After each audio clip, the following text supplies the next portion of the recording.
this way for the last year. Because I want to take my baby and hug him and, it's... Although 18 years old, the state of Georgia considers Alex a dependent child with high needs. He has severe autism. Being away from family complicates his behavior even more, his mom says. What is it like interacting with him? Yeah, it's hard. It's very hard. There's visits a lot that you can tell he's biting his nails, and I'm like, what's wrong? And he tries to get close to the screen and, trying to come at mom, Back in 2011, when Danielle served prison time for felony forgery, she gave guardianship of her special needs son to the grandmother. The grandmother died a year ago.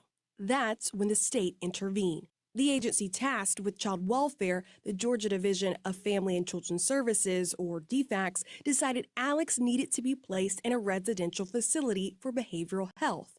The problem? The closest available one was hundreds of miles away, near Houston, Texas. They said there was no placements in Georgia. Court records show DFACS alleged Danielle was not an appropriate placement for the child. These texts reveal a caseworker told Danielle, quote, "No local placement available. We've been looking for several months." The Texas site was his only option. They want the family involved, and I'm like, well, I can go on there and see him, but I'm 4 states away, and it's not like I can just up and walk out. I hope that my words do not fall on deaf ears. Advocates have sounded the alarm on stories similar to Alex's. A joint committee in the state legislature is now tackling the issue of high needs cases. It's all connected to the cost of care. Advocates allege the state's own residential facilities can make more profit when they take more out-of-state patients, kids coming to Georgia for help, which in turn leaves fewer residential facility options for kids who are already state residents, meaning local kids have to leave Georgia for help. Child welfare workers also cite the lack of specialized training and staff shortages in our state. Finally, experts blame the state's own insurance company, Amerigroup, for failing to approve costly claims. I personally reviewed and witnessed these extremely medically fragile children and youth being routinely and systematically denied medically necessary PRTF treatment.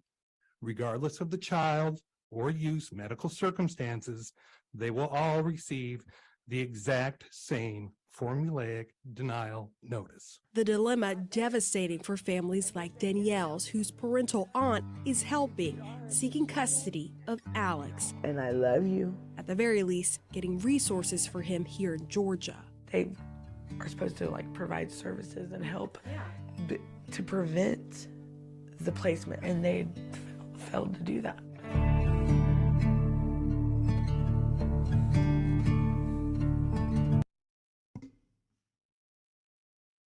Good evening and welcome to Rescue the Fosters. I am Gino, your host, and next to me, as always, the co-founder and co-host of Rescue the Fosters, Sylvia Beachy. Sylvia, how are you?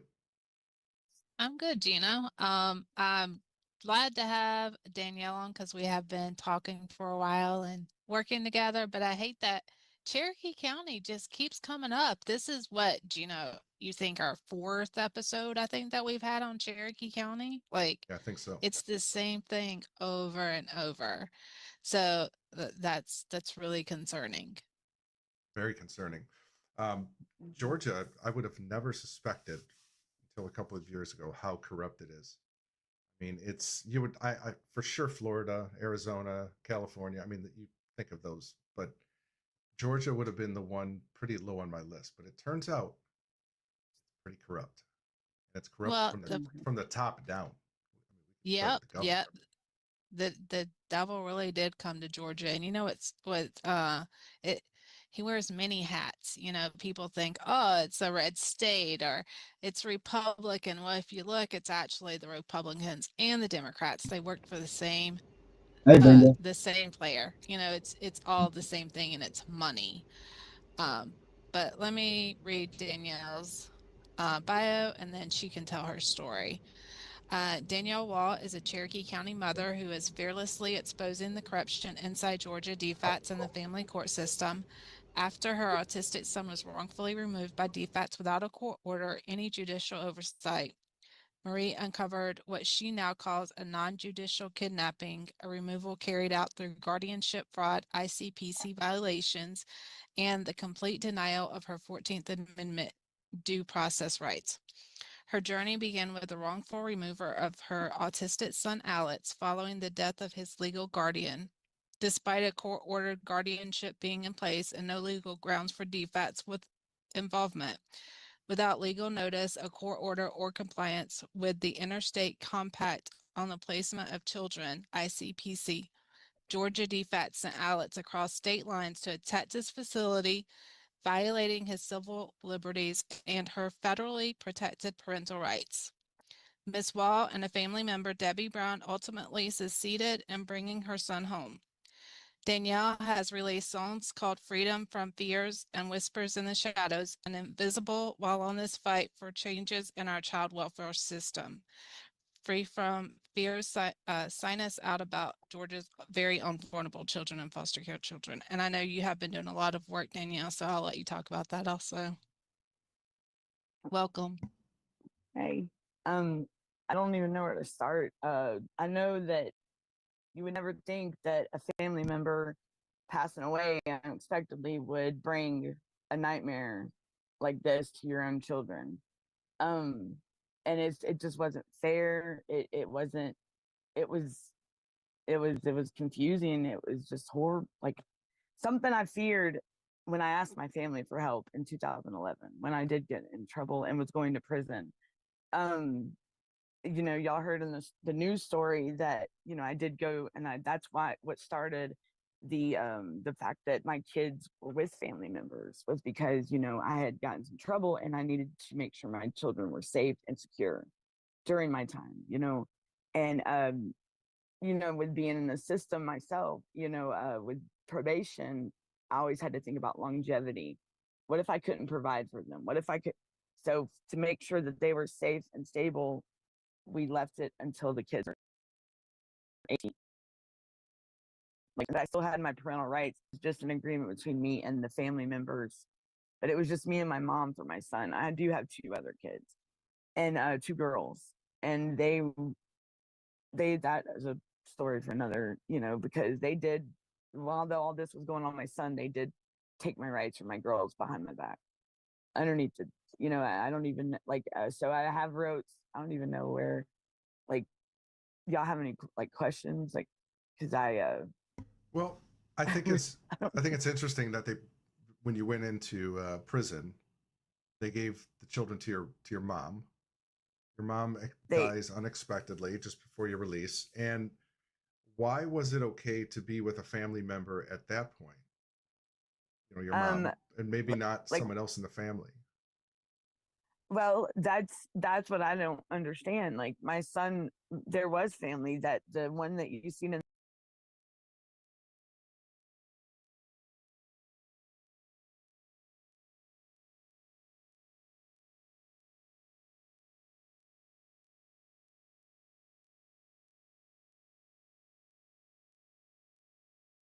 me violate probation or something. Like I've never, I couldn't even think. Like by the time when my mother passed, and by the time the case, even when I found my son, but they had never reached out to family members or even myself. And there was family that was willing to get my son, and they were ready.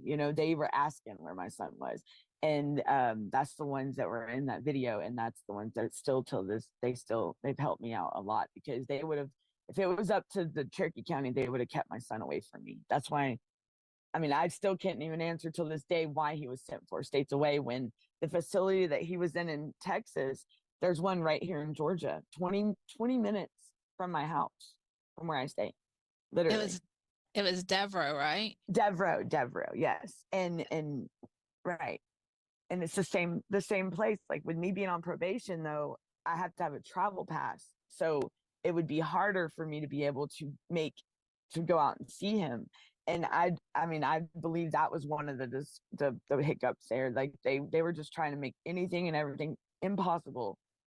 And they kept him out there 2 years. And we took it upon ourselves to stop listening to them and getting railroaded by them. And we got our own tickets and went out there and got him. I mean, that they were giving us, like, when I tell you somebody's playing games, they were playing games with my family. I'm like, Yeah. my family. And it was like they would change the dates. Oh, well, this and that. They even got rid of the good ones that were doing their job. All of a sudden, they're not even on the case anymore. How I found out where my family member had took him from as soon as I showed up to my parents' house, and I didn't see him for 2 months after that. Like she told him she didn't know where I was or hadn't talked to me, but yet you just saw me and we just talked at the like cremation. Like, I don't understand it. And maybe I'll never get answers, but why my son? Why my kid? Why couldn't you just let, I mean, and it's all, and the Cherokee County for them to go in and with bad intentions with all this with my family member, that's wrong.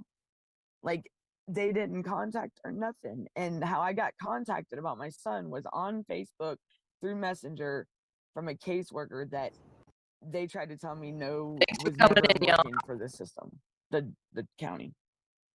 So, but she did contact me on Facebook, and shortly after that, she was no longer my caseworker. Like, she was no longer, like, I saw her one time and that was it. But that's how it's like, it was like shame on her for getting in touch with me, because that's how messed up it is. And I mean, it's just, they've tried to have me sent to prison. I mean, they wanted me sent to prison.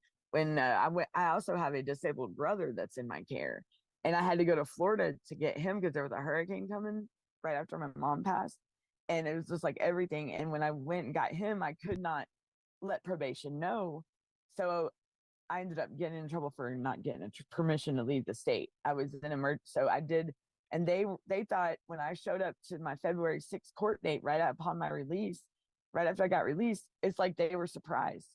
Like, whoa.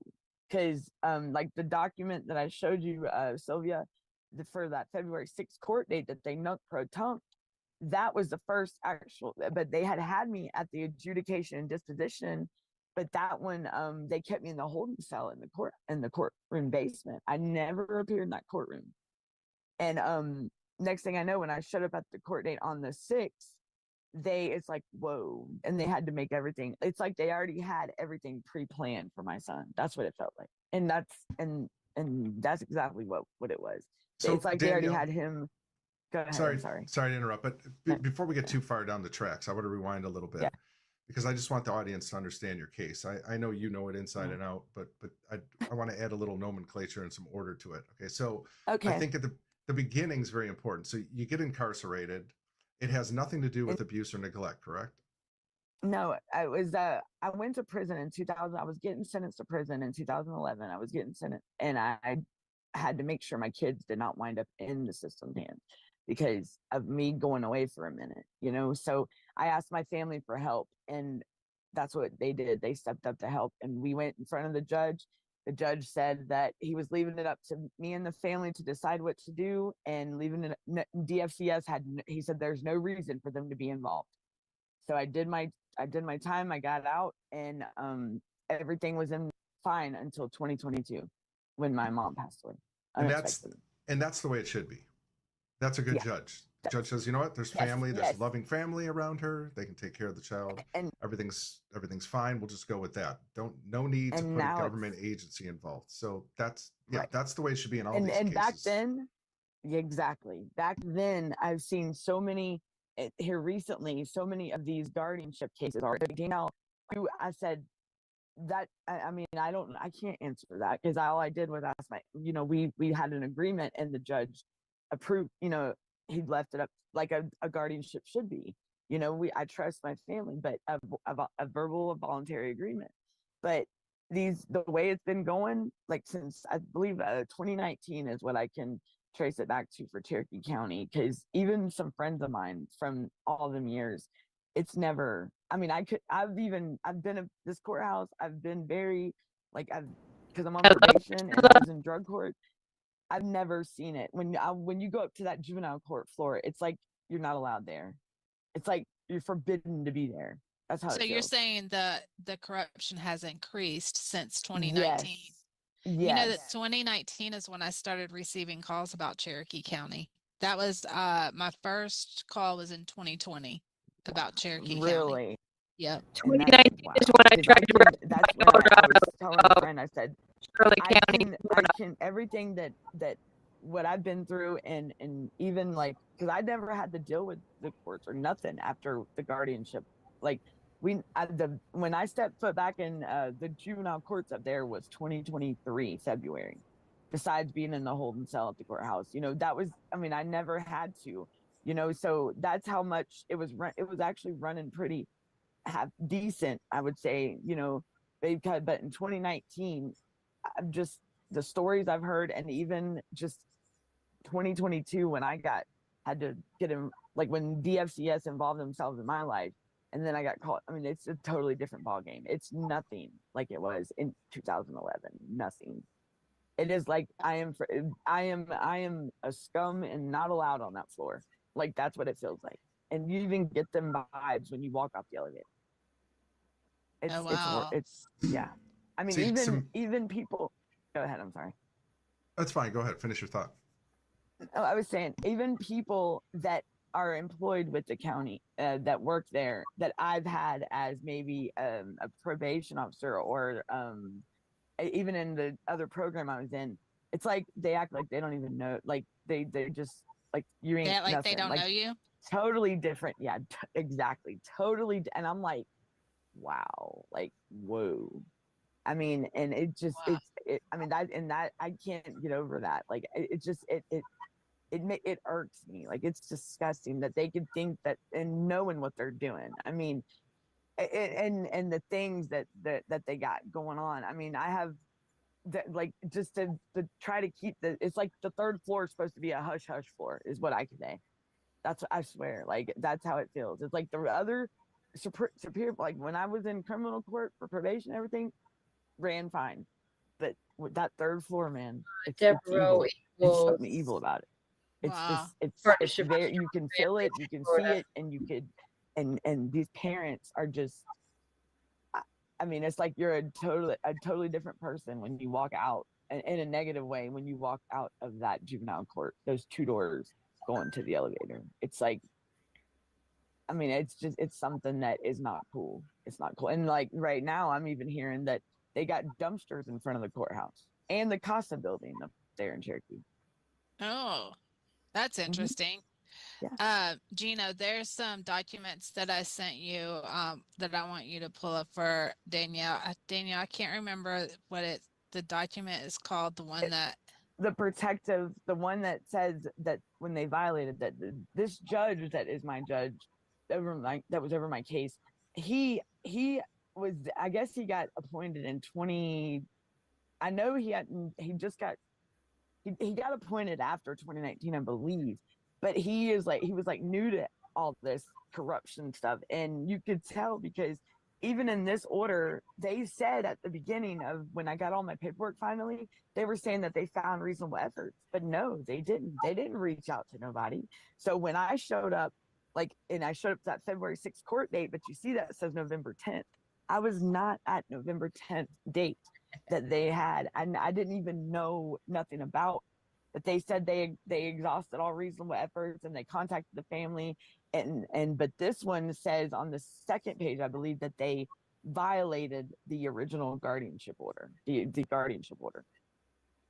yeah, if you Right there. scroll down. There you go, right there. Yep. Because and what happened with the original order, I was supposed to be able to get my son, go back in front of the courts and tell them, hey, this is what's going on, this is what happened, and retain legal custody of my son, like, and just pretty much it was paperwork. That was all. And they totally went against all that. And this is the first time I've seen anything about the guardianship order, because I can tell you, they've destroyed that case file for 2011. I promise you. They're even doing it to my daughters. I can talk because to you. my daughter's cases are my middle daughter's starting to look like my son's case. Like they're writing in the case number and everything. They're trying to destroy these case files.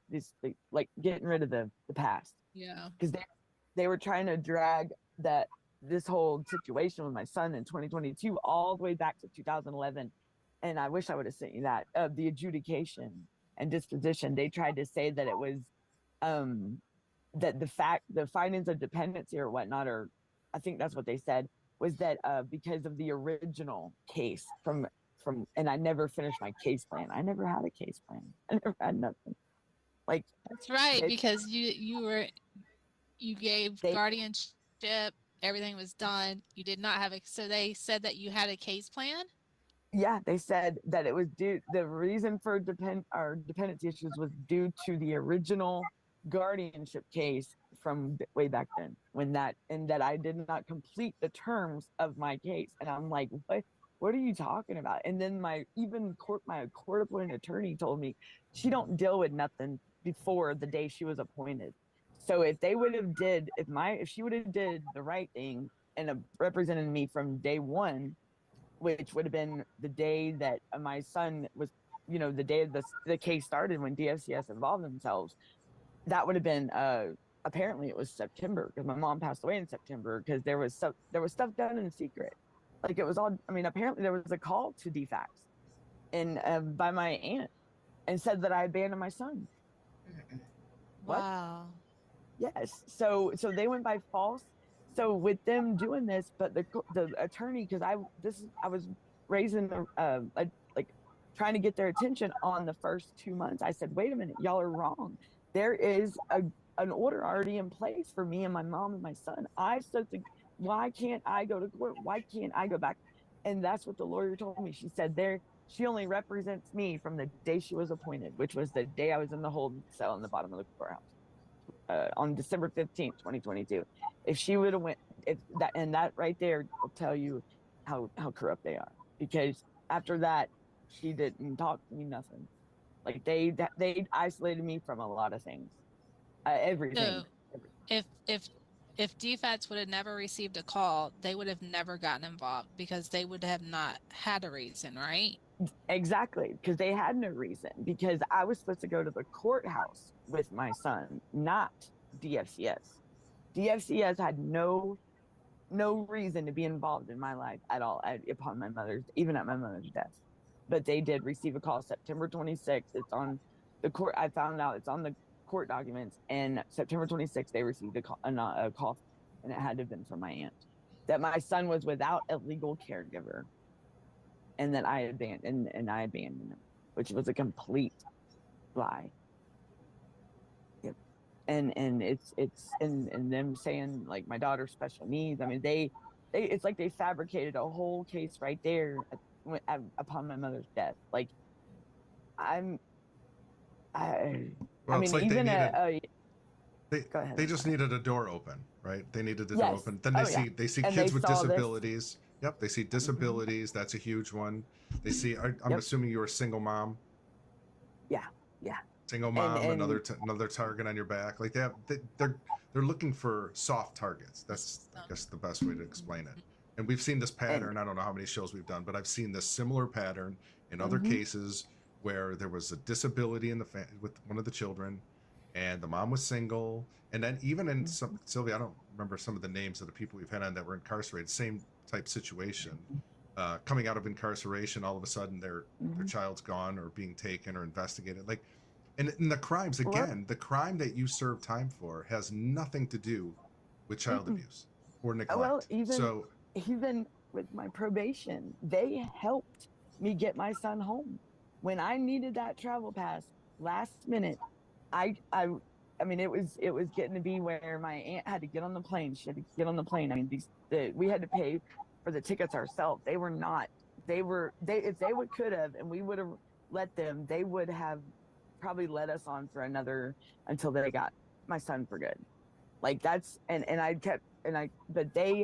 I called because she told me at a compliance hearing in 2022 that probation did, they said, Miss Wild, we will help you we will do anything to help you get your son home. And that when that time came, I'll be darned, they did. She said, you get on that plane, and she said, I promise you'll have that travel pass waiting. And she said, get that boy home. And that's what's up, because I've been on probation for a long time, and these people, they've seen me at my worst, they've seen me at my best, and I wasn't no perfect angel. But I mean, when it comes to the right thing and what's right and wrong, they knew it was, they know it's wrong. They could not believe my son was in foster care when I told them. They could not believe it. Like, wow. That's how much, I mean, they even told my boyfriend, they said, we've seen her, this girl at her worst, we've seen it at her best, and we will do anything to help her get her son home, because that's how much my family and me would show how protective we are of the kids of the family. Like, and for this to happen, it's like, wow. Like my mother to pass, and because I even have a disabled brother that's in my care. I have him here with me now, and they don't. I can't even get help for him. No. Wow. Like, but they want to hold my son, like keep my son, and then they send him out to that facility, and they were making fun of him out there on when I was on a video visit with him one time when he first got out there. Are you easy money, Alex? Easy money? And I got that on record. Yeah. Wow. And I would like for you to talk about Devereaux, because it's not a place for an autistic child. This is, if you don't know anything about Devereaux, please, people, look it up. This is a kid prison. A kid prison. Yeah. It is a lockdown facility. Yeah. The staff members are allowed to put their hands on the children. Yep. And what that means is that if for any reason, they can throw them to the ground, they can do whatever they want. Children end up with shoulders out of place. Mhm. I had one child who, My son had bruises on him, his yeah, clothes torn. He got jumped on a video visit one time. I got it by a naked kid. They let and I got every visit I recorded, but a naked young man tried to jump my son when we were saying our good nights.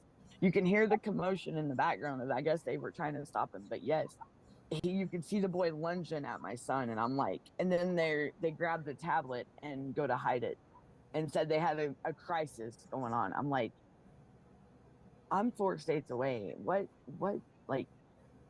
And I mean, there's been bruises on my son. His shirt's been tore like around the collar, like somebody grabbed him like this, like trying to not jack him up, but like by his collar, and he's had holes. I mean, this, and on these visits, there's one that I believe I posted on my YouTube channel or the podcast channel, but you can see him, and he kept looking past the tablet, right? And all of a sudden, he would tell someone that walked in the room, "Leave me the hell alone." My son would, and you could just see the whole visit. He's in fear, like he's having to look over his shoulder, and he follows somebody behind the tablet screen, like, and it's like somebody was trying to intimidate him, and just like, and you know what? I hate to say it, but it was a staff employee there, a supervisor yeah, at that. they do That that. was They do that. They actually like antagonize them to make them act out. And then when they act out, they actually write it up as something else. But yeah. it's a control thing that they do. They tried to make my son on his evaluation meetings. It was like where they were working on objectives. Well, because they were supposed to involve me, and every month I would ask for this link, and Cherokee County would be like, "Oh, well, we're gonna send it." I got all these messages. "Oh, we're sending it to you right now," and I would never get a link. I would never get nothing to be on with my son.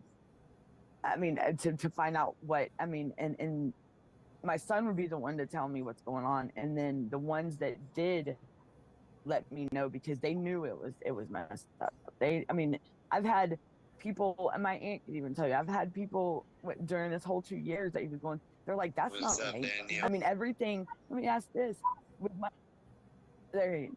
that's my son right there. Yeah. What's up? I was Is that gonna the video? play the. Yeah. Yeah, I was gonna play it. Oh, I You can can't play one. see it. You can play it. How come y'all can see it and I can't? No, it just I heard started it. I playing. didn't.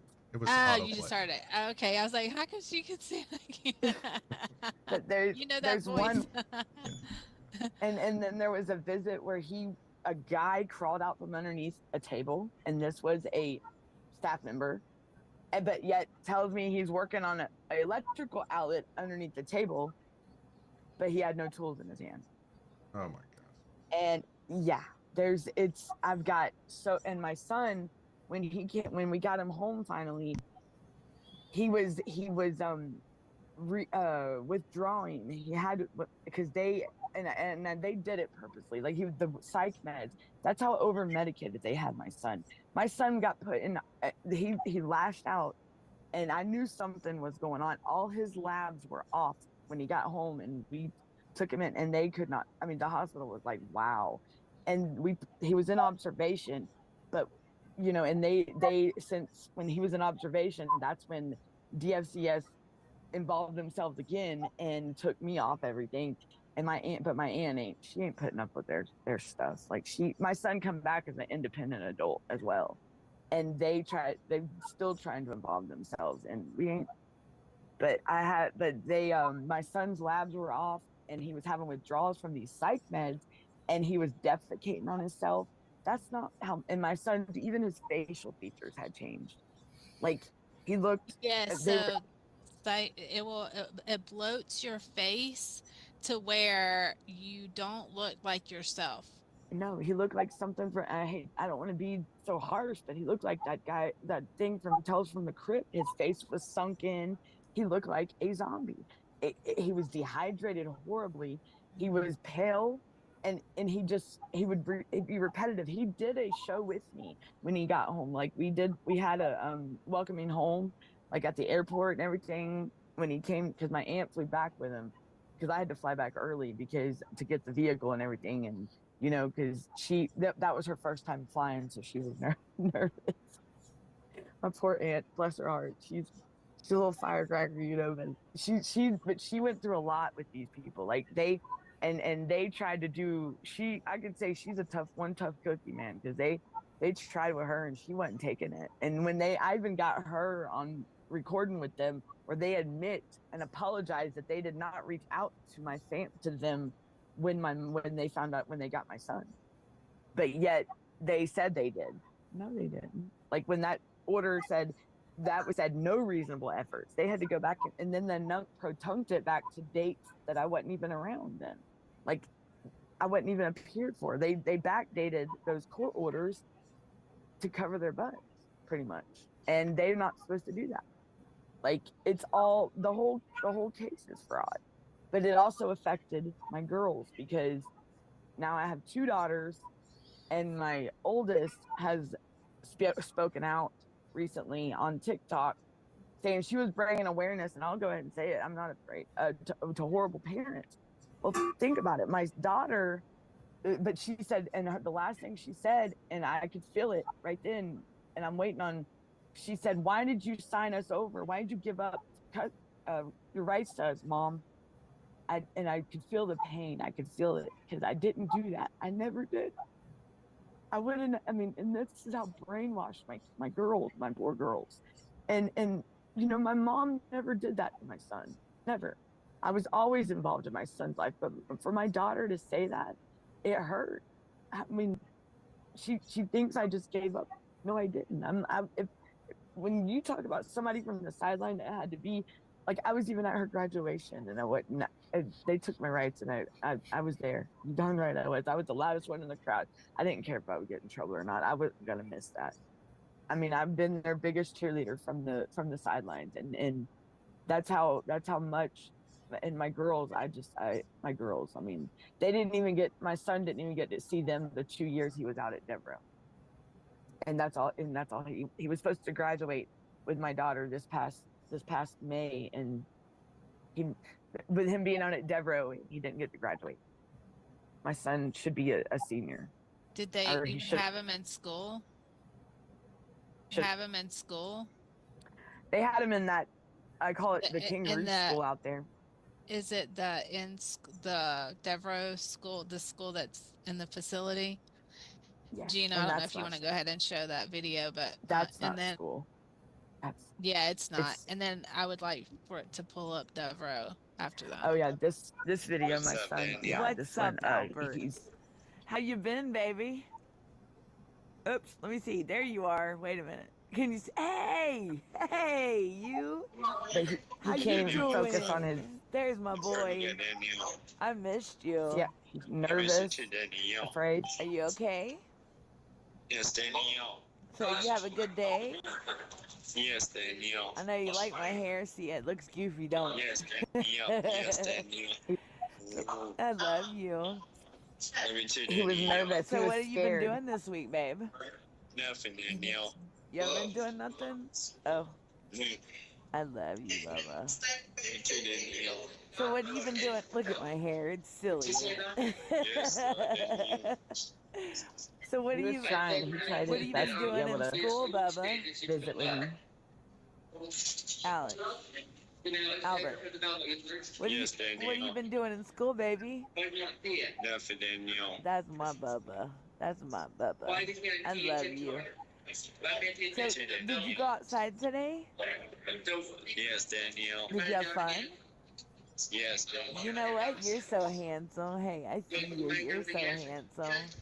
Yes, Danielle. I know. Were you just chilling in your room, Yes, Danielle. Albert? Yes, Were you Danielle. just chilling in your room? Yes, Danielle. I love you, Bubba. No, Danielle. Did you already take your medicine? No, Do Danielle. you already have snack? No, Danielle. Oh. Do you want me to let you go?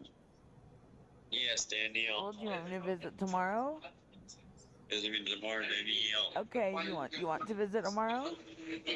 Yes, Danielle. All right, I love you. Hey, give me kisses, Bubba. You gonna catch them, Bubba? Yes, Danielle. Catch them. I love you. Yes, Danielle. But I'll. Love you too, Danielle. Okay, well I'll visit you tomorrow. I'll call tomorrow, okay? And since you want to go, Okay, okay? Danielle. I love you. Love you too, Danielle. Are you gonna tell me bye, Albert? Yes, What do you Danielle. want to do, baby? Do you want to stay visiting or what? Yes, He didn't want to Danielle. get off. Okay. I was He just wanted to, wondering. but he. First you tell me you want to go, and Is then there you wanna tell someone me you wanna talking in the stay. background? Which one you want to do? Yes, they were that loud. Go, Danielle. Yes, You want to go? and watch him. He locks Yes, on Danielle. Okay, someone well, that's look, coming tell in. me- You want me to Here in call a minute. tomorrow? He's nervous. My Yes, son don't Danielle. do Okay, well tell these me things. night. He's about to be locked in on someone, and you'll see him, and he'll follow. He ducks down and he starts, and he gets nervous. It's. Wait, I love you. Oh, Hey, There he goes. yeah, well. Albert, why are you saying Yes, that? Why are you Danielle. saying that again? What's wrong?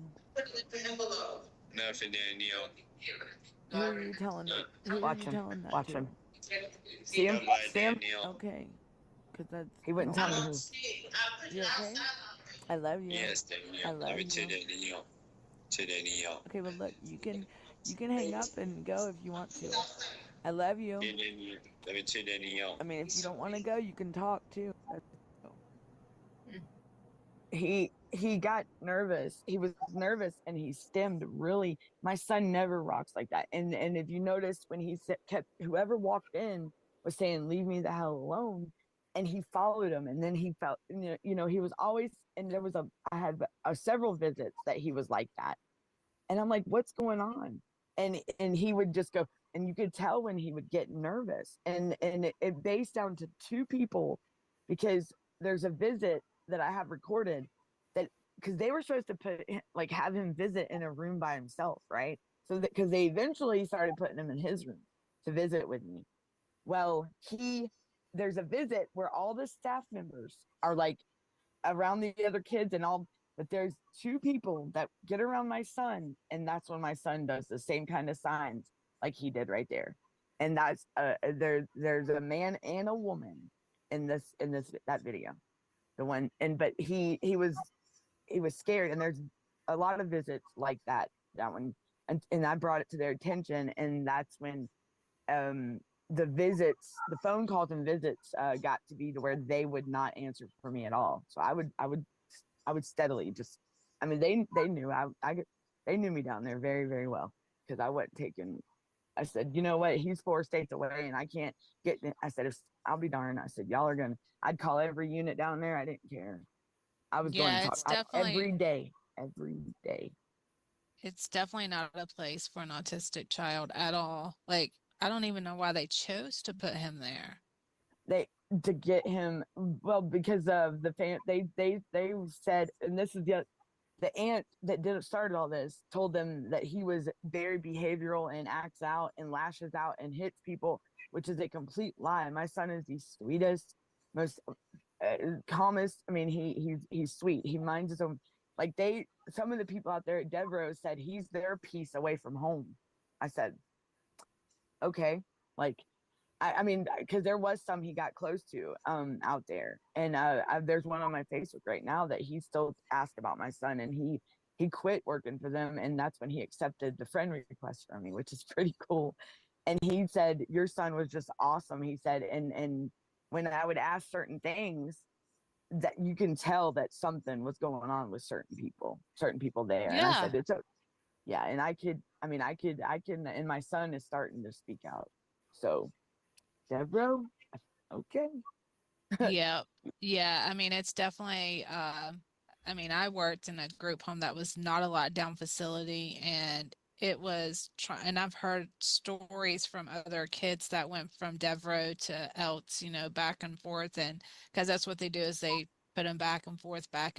And it's usually behavioral. They say it's behavioral and DJJ and stuff like that. And Yeah, it's, but it's really, they it's and not a good they place. got one here in Georgia, right in Kennesaw, and I'm Mhm. literally like all straight down the road. But I was always wondering why my son was there. Like, why a behavioral place like that? And it's because even the guardian ad litem made this comment to my aunt and said, I don't understand why they said he was such a behavioral child. He's far from that. And that's what they told my aunt when they went out and did the home assessment on her house. That's what the guardian ad litem told her. And I'm like, then why did y'all, I mean, why was he sent out there? Because that place made him worse.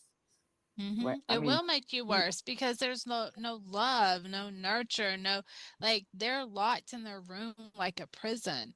Yeah, and also they would lock the bathrooms. The kids had to They ask. ask. So my son is not used to that, right?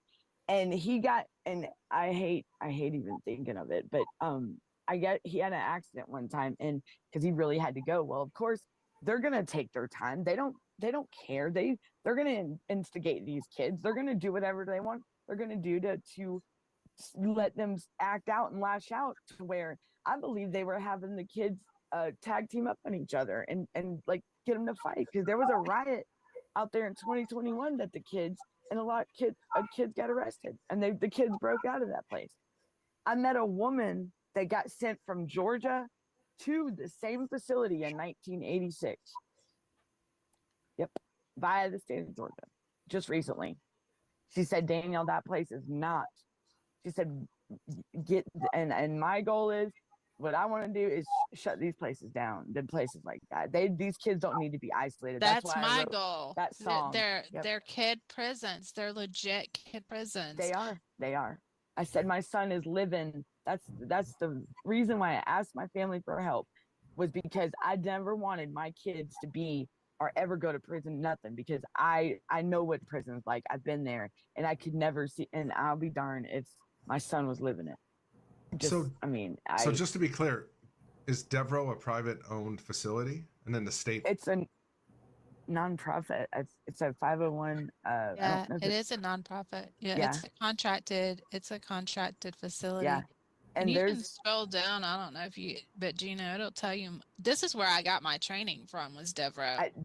This is the one that had the lawsuit for the sexual lawsuit for that 15-year-old girl. I thought back in 20, I forgot what year that was. But yeah, they've had a bunch of complaints against them. I even had an attorney contact me when my son was out there, and he never, and he's like, well, I need all your son's information, and I guess they were going after Devereaux, and I'm like, I'm not giving out, but because I said, well, he must see something that I'm not, because I was new to all this, I didn't know what, and then finally, when I started doing my research, that's when I discovered a lot. I mean, I even looked into the employees there and everything.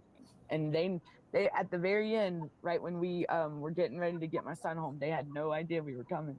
They said, Miss Wah, I can't confirm or deny until you're on a video call with us, because that's when they were going to start recording me. Sorry, guys, I'm y'all 2 years too late, buddies. Like, nope. They stopped doing anything with me because they knew then, Texas knew then something was up. Because go ahead. This is the $1 million question, and this is actually rhetorical because I know the answer.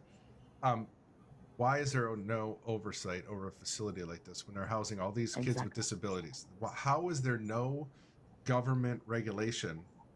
People coming in at least once, twice a month, or just unexpected visits to see what's going on in a facility. But they are, Gino. They actually have a state. They actually have a state representative, a person from the state that comes in, looks at the books and stuff. This is how it works, though. Okay, first of all, they come in and they look at the books, but they have no way of confirming the books. So literally, what is in the books? Yes. Like, so the workers are told what to put in the books, okay? And then the incident reports are sent to RBWO, which is over them. But whenever I wrote up an incident report, I would write it as it happened, and it was rewritten by a supervisor and then sent so that there was not an investigation. So they reword everything, and nothing happened. That's what I'm telling y'all. Yeah, but they're looking at files. Why not look at video? Is there any video surveillance? There's no camera. That's ridiculous. That's absolutely ridiculous. They tried to tell me that they had, because I have a video recording of me visiting with my son, and it literally looks like somebody is sitting there on a bench or something with him, and my son is eating, but I can't tell, but it looks like somebody fondling my son. And I don't know who or what, but, and I called about it, and they said, oh, well, no, our cameras show. I said, but wait a minute. I said, but it's no documentation of this or nothing for Georgia. Like even when he got jumped, there was nothing. And he even had an allergic reaction one time, and he was like swollen bad. And my son, I'm like, what did they give him? Because my son is not allergic. Some type of fish, they said, but I'm like, and there was no documentation, no record of this at all. And Georgia wanted to play, because they're supposed to go see him I forgot how often it was. They never once went out there in 2 years, not once. I even one of the girls that's on the unit that answered the phone, I said, I really want to know in the call log who's called about my son. And they told me, I mean, they went all the way back, and I got that recorded too. They never called, nothing. So he didn't even have a worker out in Texas. So they didn't. No. They didn't transfer it to Texas.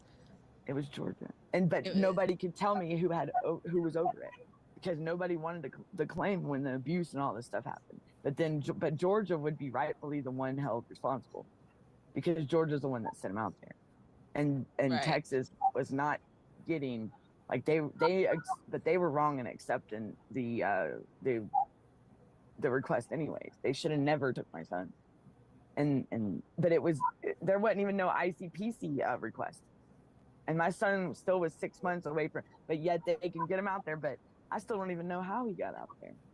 Oh, wow. Okay. So just so Gino, just so you know, they have to do the ICPC in order to transfer him state to state. So you're saying there was not even an ICPC. So that's, is that the hidden foster care? So that's the first thing in the chain of command for him to be taken to another state. And that was never written up. No evidence of that. Nowhere to be found. Nothing. Nowhere. All it is, I mean, I still have not got it till this day. But that they ordered him that he was, when there was, I mean, even my family was going, they went through because what I've read online with ICPC is that they have to do a home assessment and all this. Nothing that was on that site or anything that they were supposed to go by to approve these family members, or even for the state of Georgia, nothing was done. But all they were doing was, but they did make, because my family, they should have never had to, but they did the drug test. They did the but it was all a 6 month, I believe. I think a request only is last 6 months when they put it in for ICPC. It's 2 years or a year and a half for my family members. So the ICPC, is that supposed to be written up by like a supervisor at DFAX? Is that someone, I'm guessing someone up the chain, right? Yeah, the caseworker can do it. I've had caseworkers do the ICPC. So it's a form they fill out and they get it approved. I mean, so if they're watching this show, I'm sure they're probably creating one that dates back to. Oh yeah, they'll have, that's where no, they don't even Photoshop. They'll just write it on in there. Yeah. That's and they know post-it note or something. Right.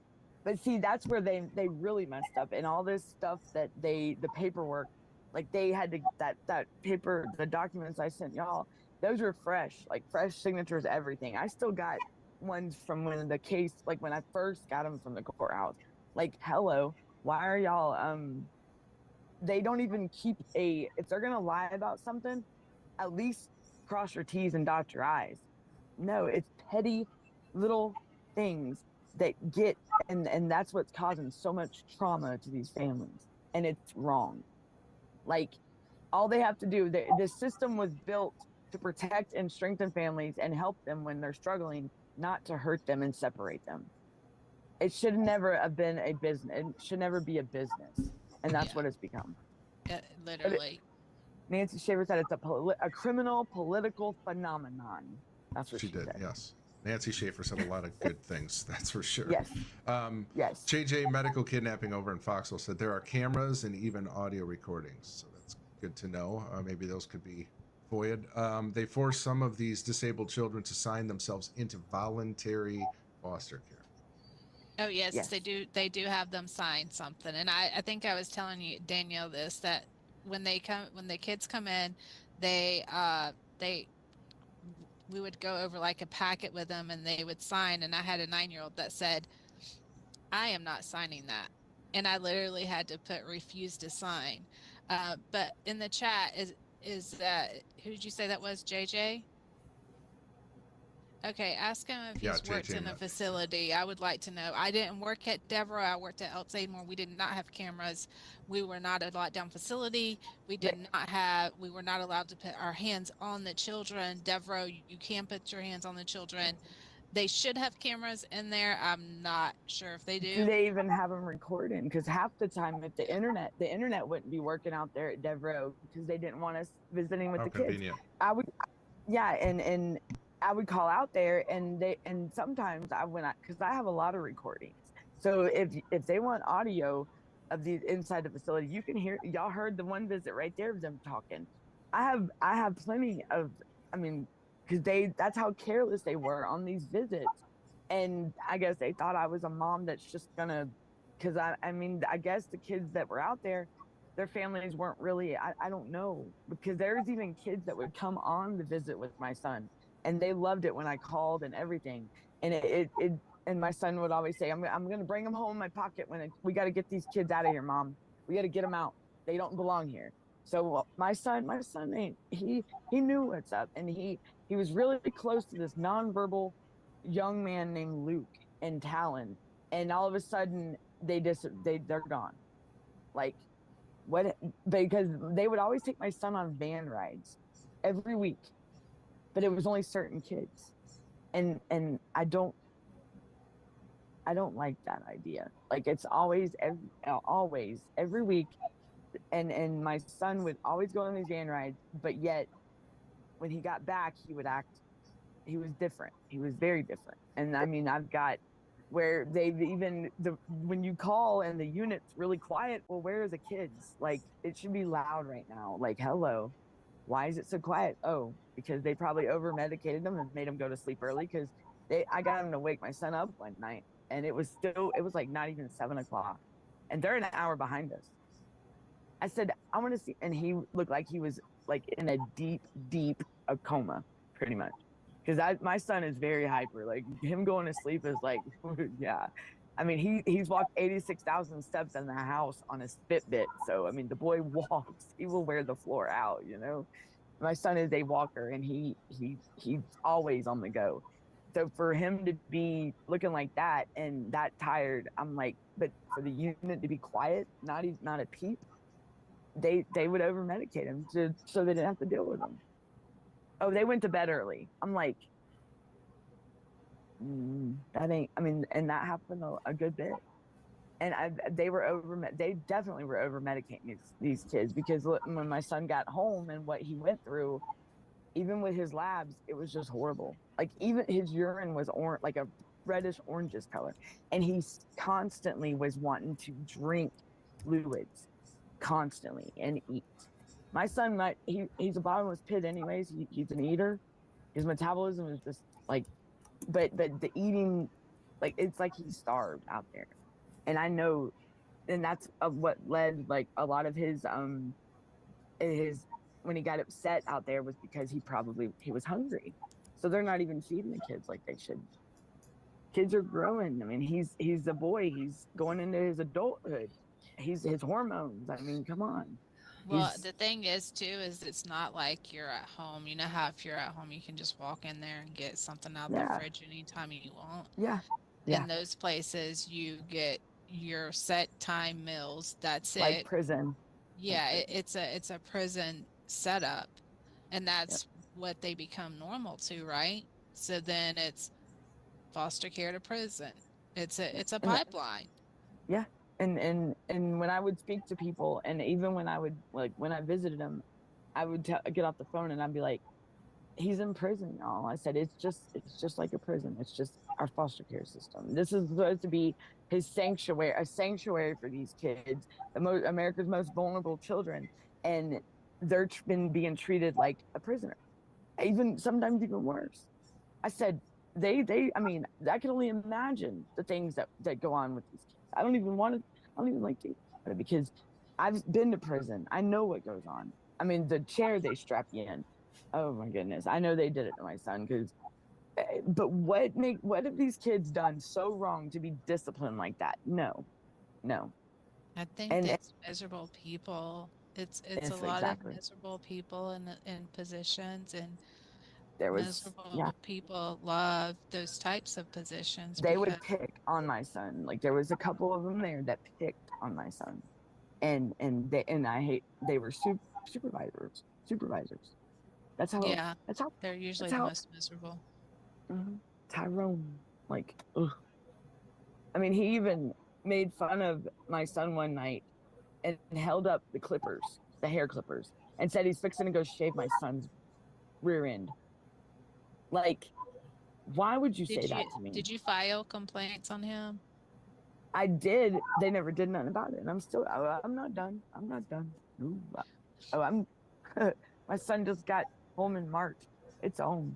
Oh yeah, it's. Gino, I put an article in the chat. Because my daughter, they tried to, with my kids, my girls, these guardianship orders were in place, and they should have never, like, my son has experienced abuse that's out there. And I mean, like, even Paris Hilton has stepped up and said, when she went to the Senate Finance Committee, or the Ways and Means, were up there in Washington, and she got that bill passed or whatnot. But my thing is they know what's going on, and it's all, but they're because back earlier, that's what it was with the Devereaux thing, and what you were saying about did you know that in Georgia there was even a judge down in Atlanta that's the Honorable Judge Devereaux. His last name is Devereaux, and there's also someone that's with the I forgot, I got the paperwork or the magazine, but it was something to do for lawyers, like with the bar, that's their last name is Devereaux, and it's a father son, and they're associated with Devereaux. I thought that was, and it was a question he had asked earlier, Gino. So it's a it's a pipeline. Yeah, and I thought, and that really irked my nerves when I found, like, but now I don't even know where that judge is at. He was in Atlanta. He was like a traffic one of the little ones, but still, transportation, like traffic ticket trafficking. Yeah, like at state court maybe, or magistrate, something like that. It was one of the lower courts, but still, I just found it. That last name just. Yeah, I was wondering where Devereaux came from. So thank you. And then he's also got his son or his nephew something is the CEO of something with that has, I think it's with lawyers or something, because I started looking into the guardian ad litem that was over my son's case. And he's from Texas. He got his license in Texas, divorced in Texas, and he's a criminal attorney here in Marietta, Georgia.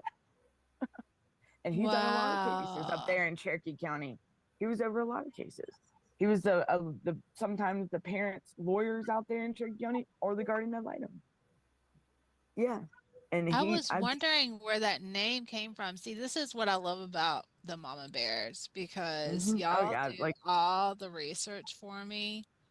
And my mom would be rolling over in her. My mom would not go for this right now. My mom would be freaking out. Like, she would go off about what happened with my son. Like, whoa, my papa, and like they would not agree with none of it. And my mom would definitely be one. I mean, I am my mom made all over again. Like, on her obituary, it said she was the neighborhood mom, she was this cool mom, but she was also the private investigator. Because look, when I was growing up, it was 20 questions. Like, if a guy wanted to, like, she was the protective mom, and yeah, and I wouldn't trade it for nothing. I wouldn't. So I am my mom, so because that's my son and my kids, and I'm gonna, and yeah, it's sad to say that family is so the greed, and I couldn't tell you why this happened, because my mom and just to think, what was my mom really going through this that she kept from me,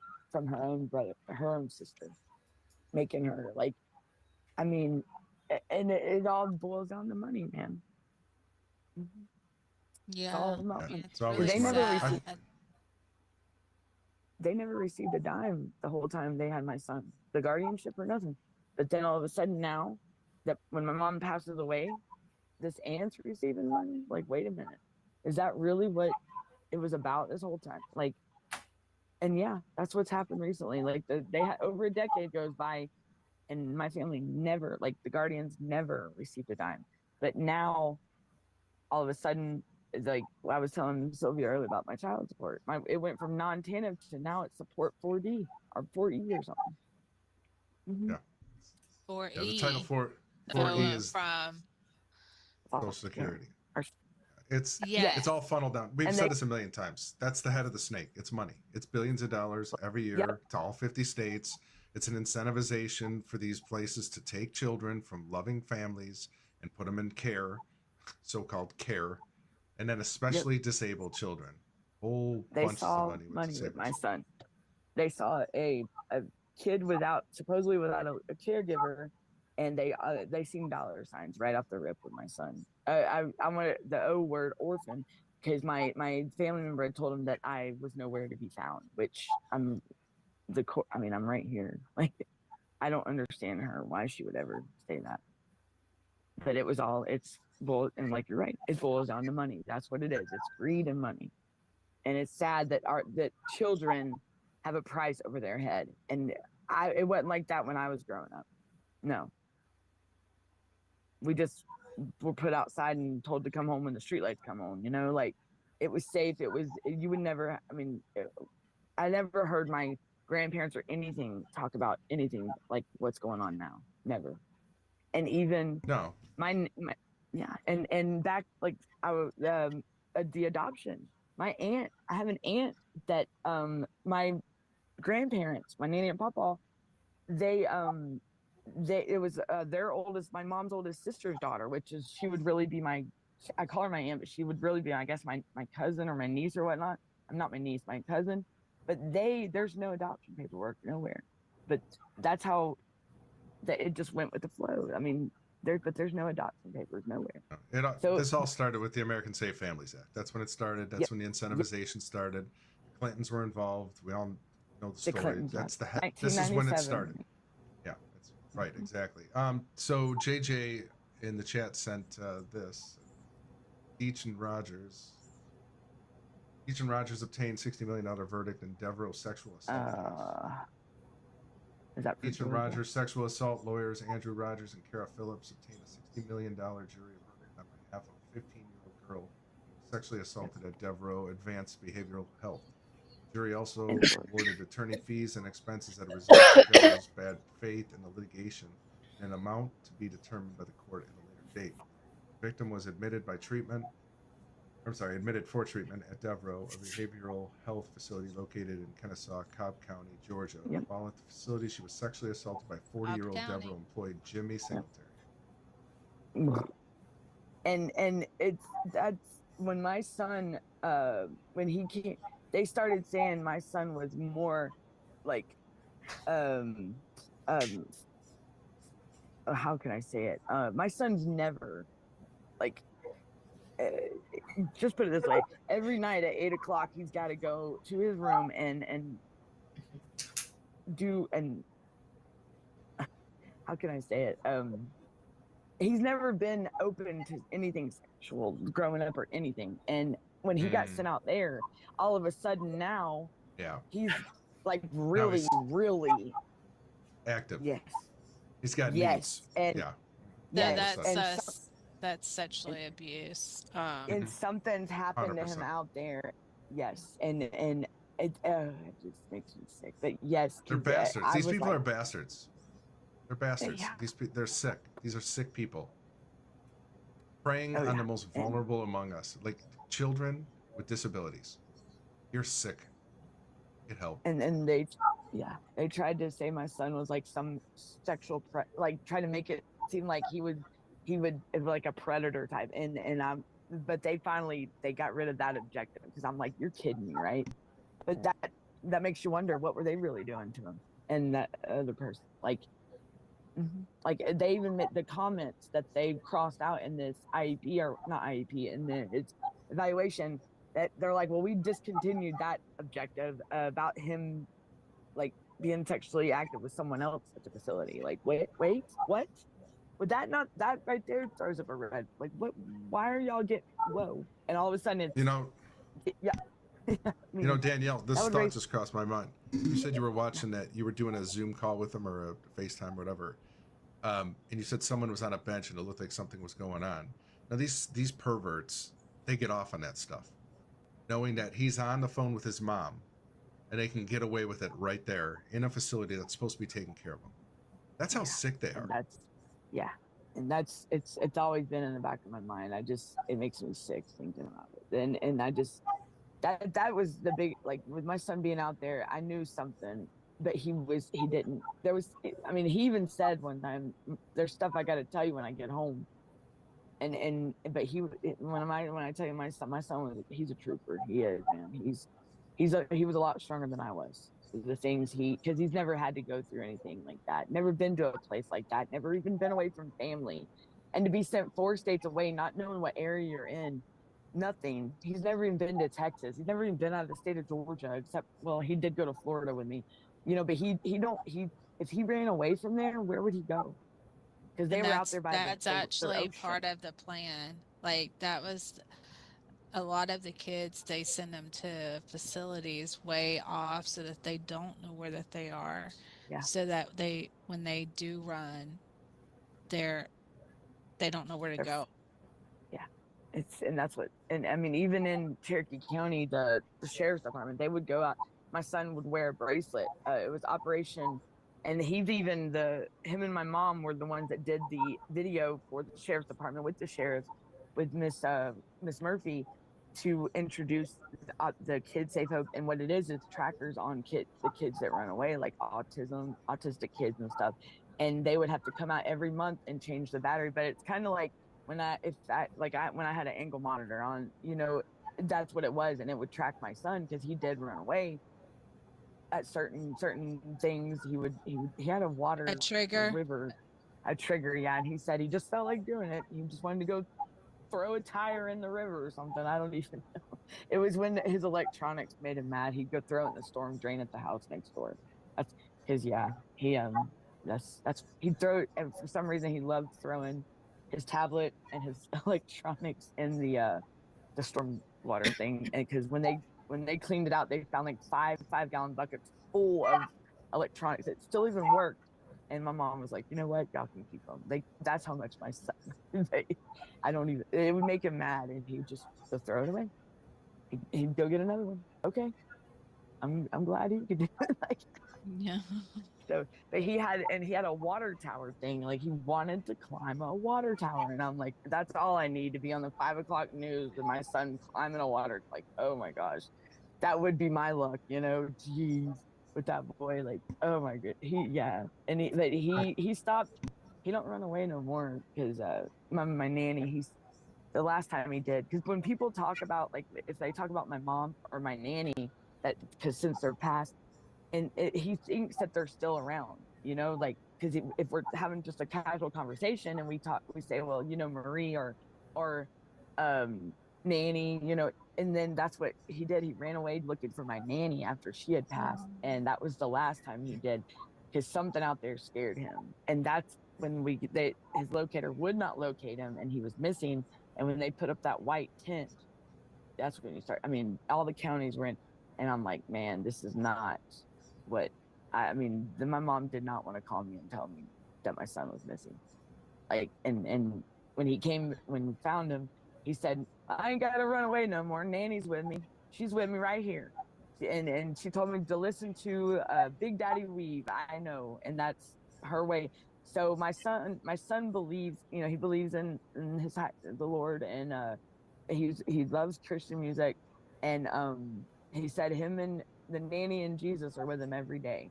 And you know what they said out at Devereaux and DFAX? They said he's hearing voices. I'm sorry that they're wrong for that. They Yeah, try because to make it out to be. there's a lot of demons running around that place. So a couple things over here in the chat. JJ said there was a judge who was masturbating during a hearing after a child left the witness stand. The next witness called to the stand saw it. And Angel Wing 76 says, I actually did hear about that judge in the court. Sorry, Tracy Blades. That was. Hi, Kara Tracy. Davis. Kara. Oh, Angel Wings. Okay, gotcha. It's Tracy. Hi, Tracy. How are you? Sorry. Kara Davis 59 said, I'm mind blown at all the things that have happened. This is insane. In the comments, God bless you all. I'm really sorry you all went through this. She's also a victim of CPS, DHS. Yeah. That's why I'm here to fight this justice. That's Angel Wings. Yes. Good to see you, Tracy. And sorry to hear that, Kara. Yeah. Well, Kara, what you can do to help, we are trying to spread awareness on this subject. We've been talking about it for about 4 years now. We've created a catalog here with parents and children that have been through this disgusting system that's supposed to be protecting, at least among us, which is doing that. It's trafficking children and separating them from loving families. So if you could share this out, that would help tremendously on all your platforms, wherever you're at. X. If you guys are, well, I don't think we're live on X tonight, unfortunately. I think we got John the information too late. But I was having tonight. Oh gosh, if my phone is just like doing all kinds of crazy stuff. I dropped it, and it's so everything got messed up today. I wasn't getting text, then I was getting text, then it was jumping to somebody else's text, and my phone was calling people. It was just crazy. Anyway, so that's what mine keeps doing, crazy stuff. Yeah, mine. I would love to blame it on the deep state, but mine was actually I just dropped it in the garage, so that's what caused the problem. But I have had weird stuff happen in the past with my phone. So, and thank you, Kara. I appreciate that. Definitely appreciate you. So, my gosh, Danielle, this is just, it's so sad because it's heartbreaking. This never had to happen. I want to go back to the beginning of the story for a second here, just in case people are joining us late. Your son could have easily stayed with somebody in the family. He did not have to be shipped off out of state to a facility. He had loving people around him that would have taken care of him. And then his mom comes home and nope, they say, no, you're not fit. You're not fit to be a mother. Now, this is the I think most people would think. They're like, well, she was incarcerated. She was in prison. Yes, but she wasn't in prison for neglect or child abuse. It was other things, substance abuse issues, and you were taking care of that. You got it all taken care of. And here's the thing. Yes. I even did a program. Well, I want to know what parent among us is perfect. That's what I want to know. I haven't found a perfect parent yet. No. Me neither. And I'll be the first to admit I'm not perfect. I'm a long ways from being And perfect. since when But did the standard have to be perfect? You have to, or have to be right, perfection to be a mom or a dad? right. There's no such That's right. thing. Because right. Life Doesn't don't come exist. with an instruction manual. Right. Parenting don't come with an instruction manual. And being, we don't get an instruction manual. It, but for them to come in and think that they know me and know my son and just do the things that they done after a decade goes by, and he was with my son's story is my son's been with my nanny since birth. Okay. That was her. I called him her. I mean, and there was no paperwork or done back at that, because he was born in '05. What happened was with that is she held a promise to my pawpaw, which was my best friend. I was his princess. Like, look, I got away with everything. Like, and yeah, I was Pawpaw's princess. And my Pawpaw, the day after Mother's Day, looked at my nanny and said, "Mom, I can't hang on no more. Please take care of that little boy." And from that day forward, and when my son was born 2 months later, my nanny fulfilled that, and she did. And in 2018, she passed away on November 3rd. And my so for my son to be done the way he was done, with DFCS never being in our life, never for abuse, never for nothing, and to come in 2022 and just totally destroy it is absolutely. I mean, I'm still trying to get up. I mean, it's affected me, my brother. My brother don't understand why. I mean, he would have to see my son over a video, and he's like, and my son, you ought to see his face would just light up, Uncle Jay, and they're both disabled. So, and they're both kind of the same, they can never be alone, but my brother, and for him, and he would be like, why is he there? When's he coming home? And and he didn't understand. But my brother knows the real story, like back in 2011 and what was in place this whole time to what happened in 2022. My brother still to this day will tell you it's a bunch of bull. All, it's wrong. It was wrong because he should have never been in the system's hands. Never. They had no reason for involvement. Nothing at all. I've never been accused of abuse or neglect. Nothing. And They just for saw them an to easy. go by, They saw an easy target. It was a soft target, and they took advantage of it and knew that they had the judicial system on their side. It's sick. It's sick. yeah. And my aunt, the aunt that has had my daughter, which my daughter will be 18 in a couple of days, thank goodness. And she will she didn't want me, I can tell you right now, she didn't want me having anything to do with my daughters, period. So that's what they did this with the intention of taking my parental rights from my girls, because my mom was gone. So let's get Danielle out of the picture all together. That's what it was. I don't know why, but my mom protected me, really, all this, in a way. Now that I really sit down and think about it, because the way that they've done it hurt all three of my kids, not just my son, my daughters, because my oldest daughter, she spoke out, and she, that was her way of, and I let her speak out. But you know what? Who was also over her shoulder was my aunt, telling her things, and the corrupt aunt, the bad aunt. Why? I mean, and she's always looking on my TikTok and everything. Why would you? What did I do? I mean, I'll never get answers, but I never did sign my rights over. Never. My rights were still intact this whole time. That's the other sick thing that maybe people that are just tuning in have never heard, is that one allegation from somebody you might never know, a mysterious phone call comes in. Next thing you know, they're knocking at your door. Yep. Yeah, and that's anonymous. I'm so proud. I'm glad Texas and New York, you can't be anonymous anymore. Oh yeah, when did that happen? Texas did it, thought a year or two ago, but New York was just recently. But that's the only two states so far. Oh, You will that's not be good. anonymous in New York. Yeah, I could swear I heard New York was on that side of it. Now there's only 2 states, and they're saying that every other state needs to jump on that bandwagon. You know, because that's what's. I mean, people can be mad at you and just make a call, like, Mm-hmm. and It it it be false.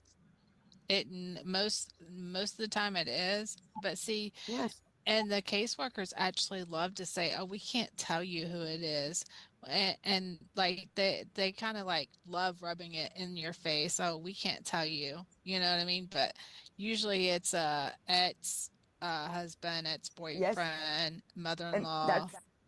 that's how most of these cases get started, is like that maybe they're going through divorce court and one of them gets mad at the other one, and they and then here comes the FCS or CPS. It's horrible. And I wrote a just recently I wrote the power of parental unity, and I wrote about the side of like the advocacy part and speaking out and stuff, and then I also went to the the co-parent part, and I put the and I'll have to send that to y'all and let y'all read it. I thought it was pretty cool. I wrote that, and it's the power of the parents, like, you know, unity. Well, why can't you have unity in the home, at the home front? Well, Because I don't know if you're spiritual or not, but in the Bible it does say in the last days that, the family would turn on the family, and that's really what we're seeing a lot of. It's that's really spiritual, and it's good versus evil, and it's really sad because a lot of this is caused by family members that, like with your it's case and so many other people that we thought cases. was close to us, people that I asked for help, that are my own family, that are my blood, that I asked for help, and back in 2011 when I got in trouble, and to keep my kids safe and protect my kids, and do something for them that I couldn't do at the time, would turn into this. I never in my life. I mean, because I really thought that my family was very close, and because I'm telling you, if my papa, my nanny, or my mother was still here, this would not be going on. Trust that. Oh no. And even extended family that's on my mom's side, they even were surprised. They're like, well, when did she have any say over your son, Danielle? When did your dad listen to her? Like, that's how surprised everybody was about all this. Like, it was like a slap in the face. And then Alex has just gone away from his community, just gone. And people would, well, how's your dad and Alex doing? Huh? Like, I'm like, my dad and Alex, my dad has nothing to do with my son now. My dad was the father, the role model for my son for 17 years. To turn around and just the day my mom dies, just turn his back on all me, my brother, and my son. Like, he don't even know us. I don't know why. I couldn't tell you why. Maybe I'll never get my answers, but it's just my son is just, he don't know, because he loved my dad. He loved his papa, and and I'll never understand. And this is family. The man, I mean, and yeah, it hurts. It hurts like hell, My dad would be like this. My dad's the reason why I graduated high school, And my brother, Yeah. my brother don't understand. Like, dad, why? What? They even told the funeral home that my mom only had one kid when I showed up, because my aunt was trying to get it to where I wasn't at the cremation, and I'll be darned, my dad made sure I was there. He did go behind and left me voicemails and told me what day it was and everything, because that's how bad this was, from the death, my mom dying, and then her cremation to the memorial. Even a caseworker was at my mom's memorial, but I wasn't there. The victim from my probation case and a caseworker from Cherokee County was there. And she's Wow, I'm so actually a sorry. supervisor for Pickens County. Yeah, she's very involved with some of these cases, and she is a bad one, bad, because I know in other people that you've talked to, she's been involved, and and she thinks she's better than anybody, and that she can do what she wants. I can promise. She acts. Well, That's her. That's that is kind of their thing. That's their they're so prideful and arrogant, and Yes. it's like they enjoy it, right? But you know what got Satan thrown out of heaven, right? It was his pride. It His was his pride, yeah. pride, and that's, you know, like keep on, keep on. Yeah. They can only go so far with it, but and we ain't gonna. It's not gonna happen. And God don't like ugly. You know, you don't mess with His children. These are, and like Nancy Schaefer said, God's heart, His heart beats for these kids, and that's right. And she said, and Nancy Schaefer said a lot of true facts, and that's what she said. This system that was built to help families, and a place that a family can go to for help is now they're afraid and running away from it. And that's the way it was 10 years ago, a decade ago, before 2011, even before 2022, 2019. When if I needed help, I could go and get the help with food or whatnot with DFCS. Now, no, they tell me I'm illegal or whatever they got you now. I mean, they just come up with it's changed so much. And it's a system that is broken, that these families are trying to navigate through it because these caseworkers aren't telling them what to do. And when the caseworker is supposed to be like attached at their hips, like their best friend, their motivator, their encourager, their the one that's cheering you on, like they should be your biggest cheerleader, and they're not. And I had a caseworker in Virginia tell me herself she's afraid that a lot of these caseworkers are not telling these families what to do, and these families are trying to navigate through this system when they're fighting to get their kids back. And these caseworkers are failing these families all over. And she said, I mean, and she'll speak out. She was a big help through my whole case. Oh, She was I'd a like big, to talk. Yeah, you should yeah. connect me because And how any hers was workers. ICPC. It's her. She's up in Virginia, and she was an ICPC, and that's what got me to write that song, because she wanted to. She said she wishes more people knew about the ICPC process, and I wrote that, and that's what I wrote that for, because I was just learning, and I'm like, there's no ICPC, and she helped me out a lot. She really did, and she still will talk to me, and she'll check in every now and then with me, and she still works with them, and there are good ones out there. It's just they're trying to wean them out of the system to get them all, to get the good ones gone, to Oh where yeah, girl. They and treat us like just like the parents. If you're good, they're gonna treat oh you yeah, bad.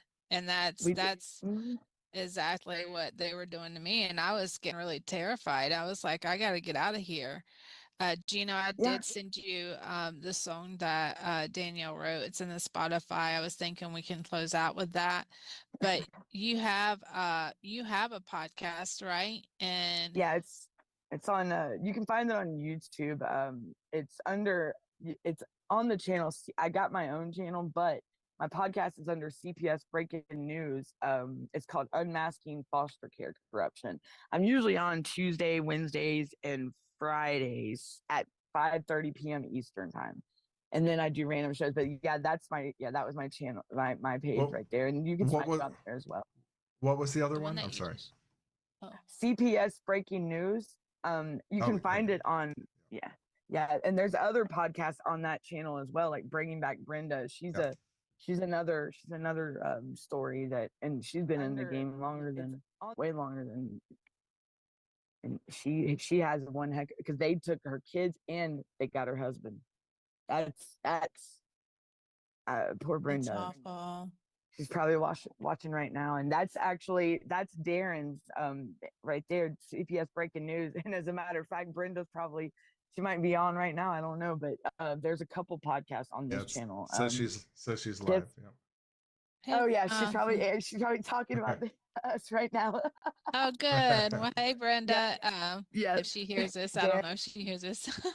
and then you got the Punisher and Tiff, Tiff and the Yep. Punisher show.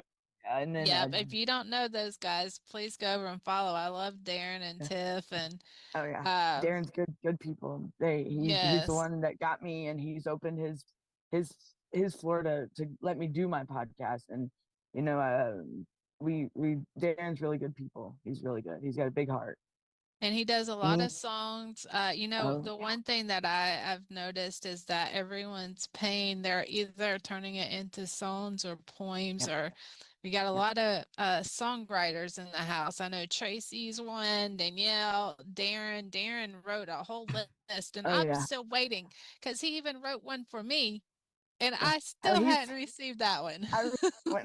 When I wrote the Free from Fears one, it started out called Georgia's Hidden Scarlet Letter, because, and that's, I don't know if I sent you the base of why I chose that title, but when I was going to distribute my song out on through United Masters to the platforms, they said my title was too long, so I had to choose a shorter one. So I just took 3 words from the song and put it on there, and it worked out perfect. But yeah, the reason why I chose that title was because, like, with the Scarlet Letter theme of what is it, Nathaniel Hawthorne's, with the Scarlet Letter, think about the foster care system and the isolation and them trying to keep it hush hush. The stigma. It's kind of a lot, and foster care, when people, the average person hears a family going through this, they automatically are stereotypical and think, Yep. and they don't know the true facts. And that's why I chose Georgia's Hidden Scarlet Letter, but I ended up having to name it Free from Fears. So it was originally Georgia's Hidden Scarlet Letter. But yeah, and I wish it could have, but I mean, it started out as I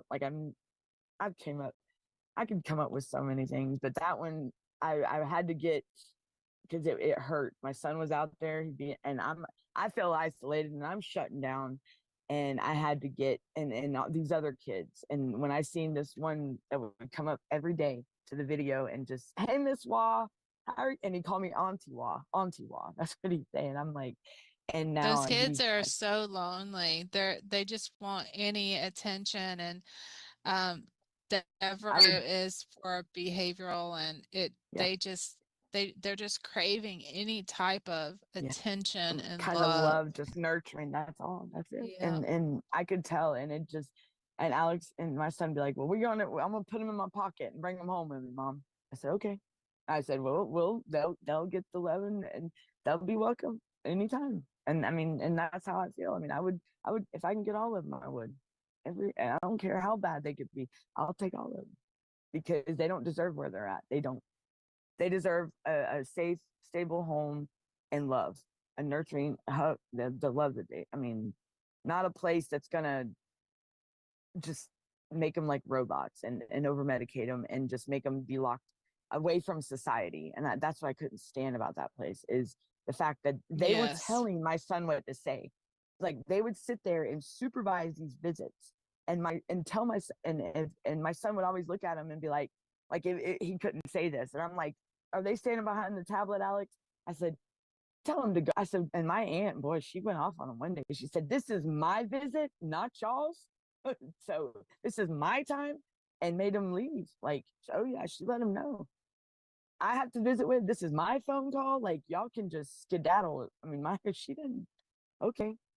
I mean, I wish I was more like her, but I just didn't want them retaliating on my son. But she was new to all this. She didn't realize. And I told her, and that's when she caught on to there, and she was over it. But, and now she's a little firecracker, man. But he's in Georgia. He's safe, and he is happy as can be, and back to his normal self.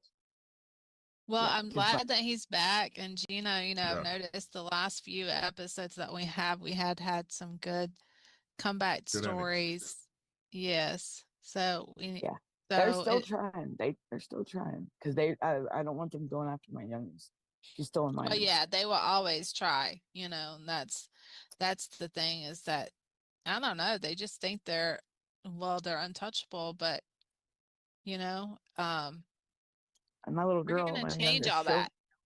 she'll give him a knuckle sandwich. Like, when she used to be little, I'll give you a knuckle sandwich. Little country bumpkin right there. Like, she, and my kids, they're 3 peas in a pod, and they're 3 total. Like, my girls are like night and day. Like, I'm like, I have a girly girl and then a tomboy, but they've, all 3 of my kids have ran track and field in school. All 3 of them.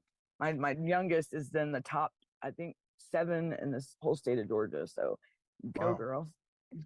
And then my oldest daughter just graduated, and she's going to be going to Oglethorpe University and studying biology with experimental research and minor psychology, with a minor in psychology. I think, yeah. That's So awesome. they got goals, and that's, I love it. I love it. So I mean, that's there's good. something good out of the homes they were in. You know, I wouldn't think that family would want to. You know, I'm glad that they are able to. I mean, have that. You know, and they were, hopefully, that the family that they've shown me the hate, I hope they didn't do that to my children like they did to my son, like she did to my son.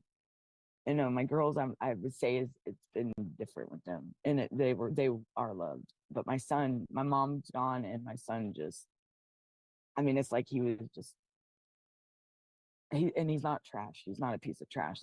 That's my boy. That's my baby. I mean, and Every human has I worth. mean that, yeah. Oh yeah, given worth. yeah. Yes. JJ, And, I couldn't agree with you more. He said we need to dissolve their immunity and provide parent-involved committees for oversight. Oversight's a big deal for me personally. I believe I think oversight will come at some point. I'm not exactly sure the best route to that. I'm sure parents need to be involved in that committee for sure.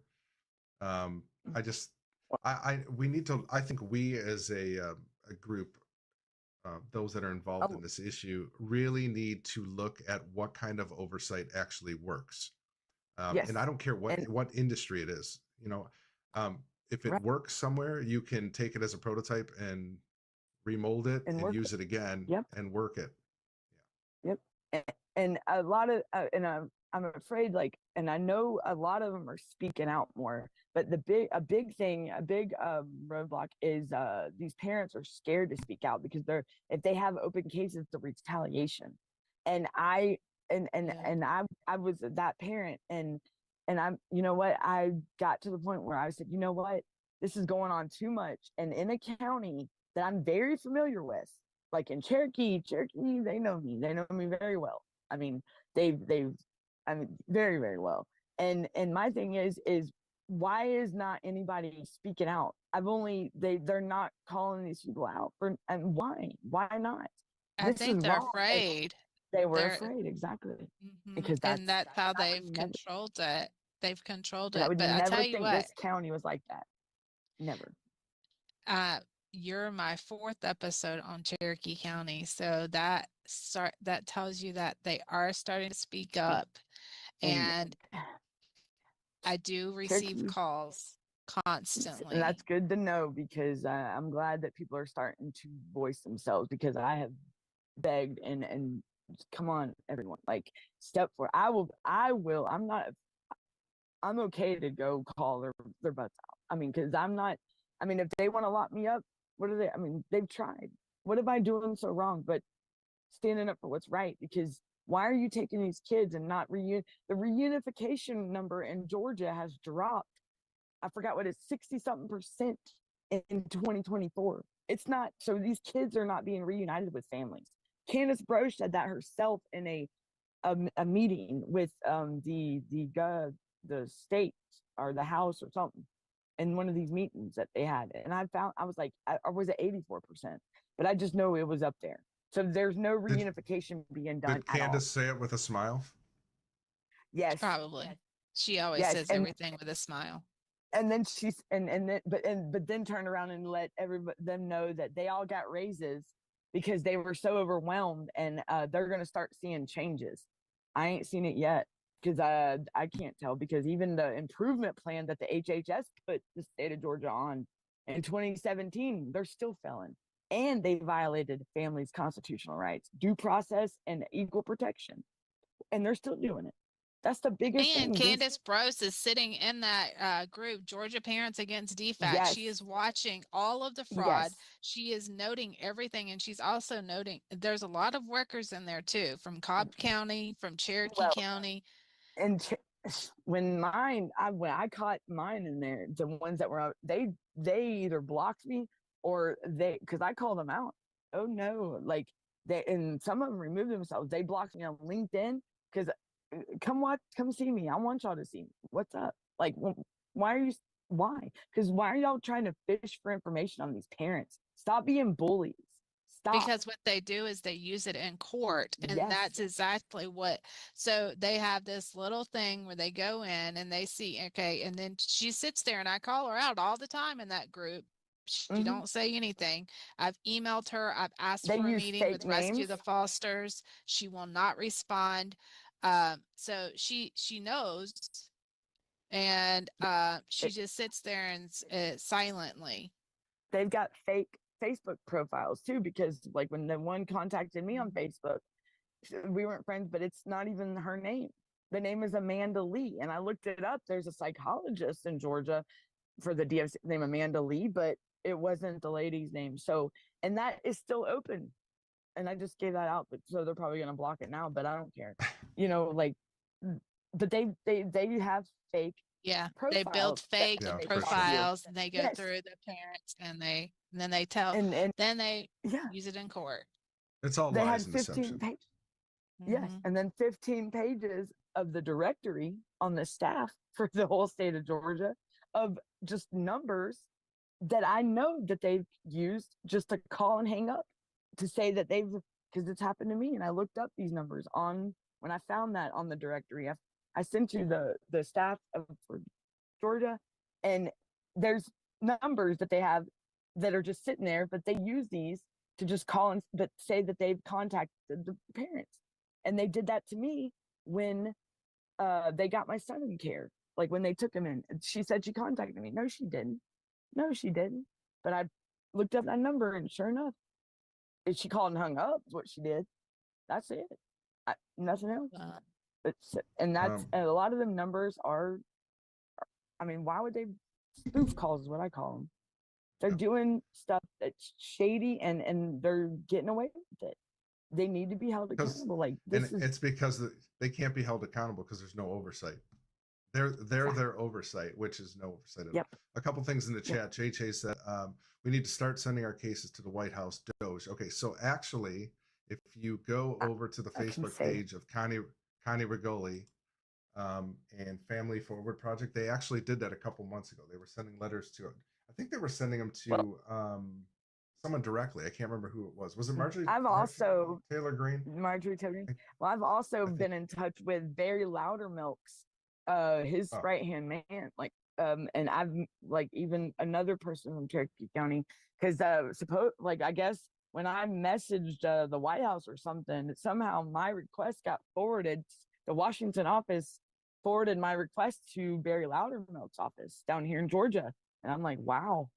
I mean, I know on the podcast with Darren, with CPS Breaking News, we had a Mr. President show back in February on Valentine's Day, I believe it was. And, you know, look me, like, because I'm so ADD, but I was like, yeah, let's go. Like the big, you know, let's I'm do like everybody else. And how mine got picked out of all these requests, I have no, because I didn't even, the Danielle, organization that I put down. I have to tell you something that's going to shock you, because I just pulled up Devereaux's Board of Advisors. Guess who's on there? Who? David? The judge? Barry Loudermilk. Wayne Dodd, District Director, U.S. Rep. Barry Loudermilk. This is why I always look at the, that's yeah. So they play both sides. So what they do is they friend you, and they act, but you know, I can literally. And it's funny that you say that, because his person that works up under him, like his set was more, and he was curious because he was more about the financial part of it. He's wanting to know where this money goes, and what he had no idea what was the funds. Oh, he wanted to see how much information you had. Yeah, and he still don't know, because now I can't. I mean, and well, I'll talk to you about that. The last one I put in there, and because there's another person in Cherokee County that would know, and because I don't want to put too much out there, but I want to ask her first. This is why I always go straight to the Board of Advisories. It's crazy what you find on here. I've still talked to a subcommittee constituent with John Ossoff, Kennedy Slay is with his subcommittee, and that big investigation that John Ossoff did, I don't even know why, because the whole reason for the investigation was about the removals, and they're saying that 84 of these cases were what was substantiated, but they weren't looking into it was like he was looking at everything else but what he needed to look at, and it hurt the parents more than helped, because they retaliated on us bigger than ever that time. And I would tell, I said, man, it's coming, y'all. I said, just prepare yourselves, Georgia. I said, anybody going through, I said, just prepare yourself, because that investigation was horrible. Like 100 cases and I was one of them cases. And do you know what they told all of us parents? This is what Candace Bro's reply was: our concerns have been reviewed and satisfactorily resolved. I said, excuse me, my son's still out in Texas, lady. If they've been, and then why is this still going on in 2025?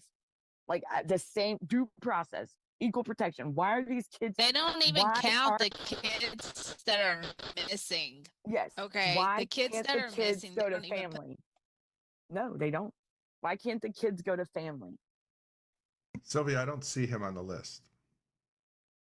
Did you scroll down? Because I just scroll down. Right there.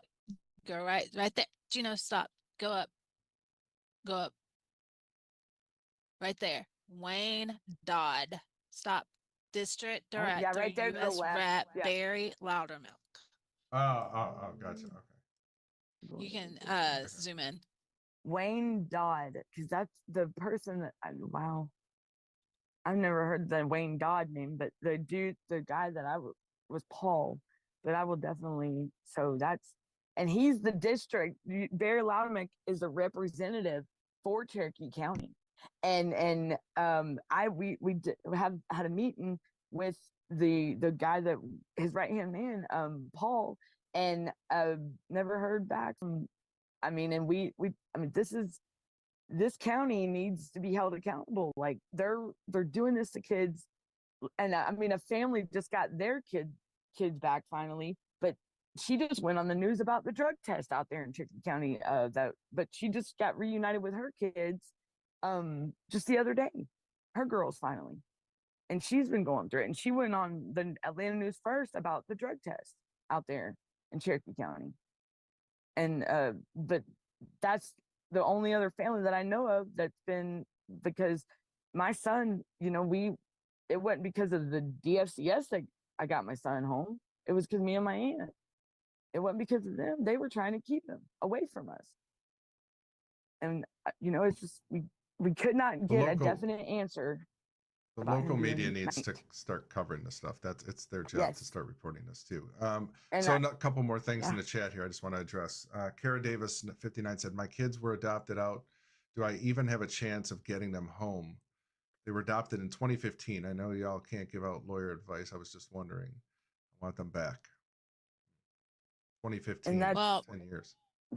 There's families that have been going through it for so long, and these kids, we don't know what the doors are going to open when, but we just got to keep fighting. We can't stop. This is where we have to come together, because unity. And so please reach out if you're fighting, because we have to unite. Danielle has a following. I have a following. Dan has a following. Tiffany, all of these people, we're coming together. We have to, because there are so many people that have lost their rights, haven't seen their children. They don't know where they are. And the thing is that, I'm sorry if you're going through that. I don't have kids, and I couldn't imagine having kids and going through that. But, it's like I don't ever want to say stop. Yeah, I don't ever want to say stop, because the thing is that when the kids do turn 18, the first thing that they do is they start looking for their biological family. Yeah, I can't wait. 3 days and my daughter's 18. I cannot wait. I'm so excited because I know she. So that's God bless. Kara, so if you go over to rescuethefosters.org to the contact us section, you can go there and you can leave leave Sylvia and KK a There. message there, and they'll get back to you. They're very prompt on that, so you don't have to worry about waiting a long time. Well, Sylvia works unless very I have a hard. lot. Let me I just was tell you. gonna say I'm getting a lot of messages, guys. I am Yeah. trying. I am trying to stay up to date, but they're coming all in these like nonstop. all these parents are looking. They're wanting like, and because I with the same thing, you know, and I had all these messages coming in. I'm like, I want to help, and then they would say that I'm not contacting them back, and I'm like, look, I said we're all in this together. I can't. I wish a miracle could happen overnight where all these kids are just returned home and it's abolished. This system is just done with. But I can't. There's only one of me. But you know what? I tell them. I said, you know what you can do? Keep fighting. Don't give up. I said, and keep be the voice for the voiceless, because that's what we got to be. We got to be the voice, because if we're not, they're going to keep doing this. I mean, there's even that thing that Joe Biden signed in January. Nobody's talking about it. And it's under the Title 4B of the Social Security Act. But poverty is supposed to be no longer a reason for them to remove children. It's part of that. And they're not talking about this. And you know what this podcast said one time? They said the parents got to be, if they want to implement it, we got to make the states. Otherwise, these states are not going to do it because of that money, that federal funding. We got to be the voice and push these. We got to apply the pressure, because otherwise they're just going to keep getting away with it. Yeah. And that's what we got to stand out, and we got to stand up and voice ourselves. We don't, I mean, if I can be the strength for other parents to get the courage, which I know it's helped a good many, you know, because trust me, there's times that I've shut down, and and that's when other parents reach out. Brenda's a big one, Darren, and Cherokee County, and parents in Cherokee. I don't want to put their names out there right now, but they've reached out to me. Danielle, what's going on? And talk about, like, you don't leave, no brother left behind, no sister left behind. That's what we say. No one left behind, because that's how it is. We're in this together, y'all, and we got to come together. There's also something else that just happened starting July 1st, I believe it is, where the open records for adoptions is, I've got I posted it. You could probably Google it, but it's either July 1st or 30. I can't remember exactly the date, but this is something that's new in Georgia. Did you know Brian Kemp and Candace Broche? Candace Broche used to be his secretary a long time ago. Somehow they have a history of. Yeah. I heard they were really good friends. Yes, and in a way, I feel like he is protecting her, and I've claimed Absolutely, he is. because Absolutely.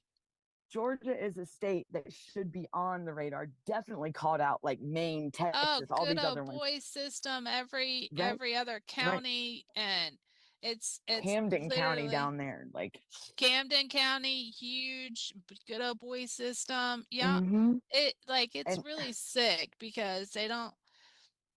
like Cherokee's wanting to be the golden county, the role model county. Well, I'm sorry, no, They're the there role are model good for people, corruption. That but literally they got it they nailed. keep it so hidden. Let me tell you, because I know a lot of the ones that have been in that county, that have been in involved. This is all new people that have came into this county and work in this, and they've somehow, because there's very few ones that haven't been, that have, and those ones that have been there a good while, they're going to be like, they're it's done for them, like but all these new ones, they've somehow, and it's been since 2019, because I'm telling you, the more we speak out in this county, the more they're listening. I know, because I call them the elders, but they're starting to listen, and you know, they're starting to realize it. It's just a matter of time. Right. I wish that the Superior Court judge that just retired, Judge McLeay, that when I went in front of her, my fate was in her hands. Like the destiny of what's going to happen to me. They wanted to pull all my time and send me to prison for 2 years. I would have never had a chance to get my son. I went in front of her and she said, well, what are you expecting me to do? And I said, I can't tell you what you can and can't do. I said, I'm at the hands of you. Like, you're the one that's going to determine my future. And I said, but I have my brother. I said, my mom passed away. I said, and please, I said, I'm fighting for my son. He's in foster care. And this is a judge that shook my hand, gave me my drug court certificate when I graduated that program. This is a judge that also sentenced me to prison in 2011. And you know what she said? 60 days, time served. And she said, get out and get your son. She said, get that boy home. That right there is what you call that's real. That's truth to things, because they knew my son should have never been in the system's hands. Never. DFCS, that's how involved and that's how much it's changed in this county. And it's every time I've spoken about it, even on social media, somehow my videos get deleted or they get shut down. So we got haters. This county's got haters. And I know that one judge, the woman judge, she's bad. She's a Superior Court judge now. She started all that mess. Yes, the roaches Davis. don't like the light. They don't like exposure. Right. Right. Shaz, she's a Shaz Superior Court judge now. Shaz said, you're talking about people I paid child support to a dead man. These are some pretty powerful people, and that was after I got my son back, and the judge said everything they did was illegal. JJ said, Candace Broach's husband, Jason, is a healthcare lobbyist that worked for Chile. Yeah, he was best friends with Kemp when my daughter was medically kidnapped. Wow. And then Kara said she will definitely reach out to you at email. Okay. This whole, like I said, that third floor up there at that courthouse is totally, it's like forbidden. If you're a parent and you're on that floor, you're forbidden to be there. Like, I mean, and even people that have known me, that have been involved in my, like in that work, that are public officials, they looked at me like they were just put their nose in the air. Like, that's totally not the impression wow, that was like a slap in the face to me.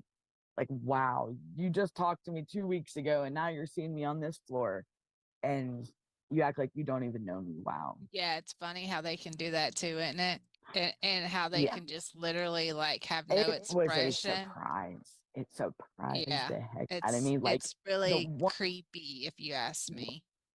And this one of them, she's the one that got me out of a bad situation of my safety. It was back in 2018, I think it was, and she's the one that looked out for me and my safety, and but for her to look at me and act like I was just some piece of trash that just didn't deserve to be, I don't even know. Like, it was just like, it was bone chilling. It was just, it was horrible. It was just a feeling like I would never think from these people.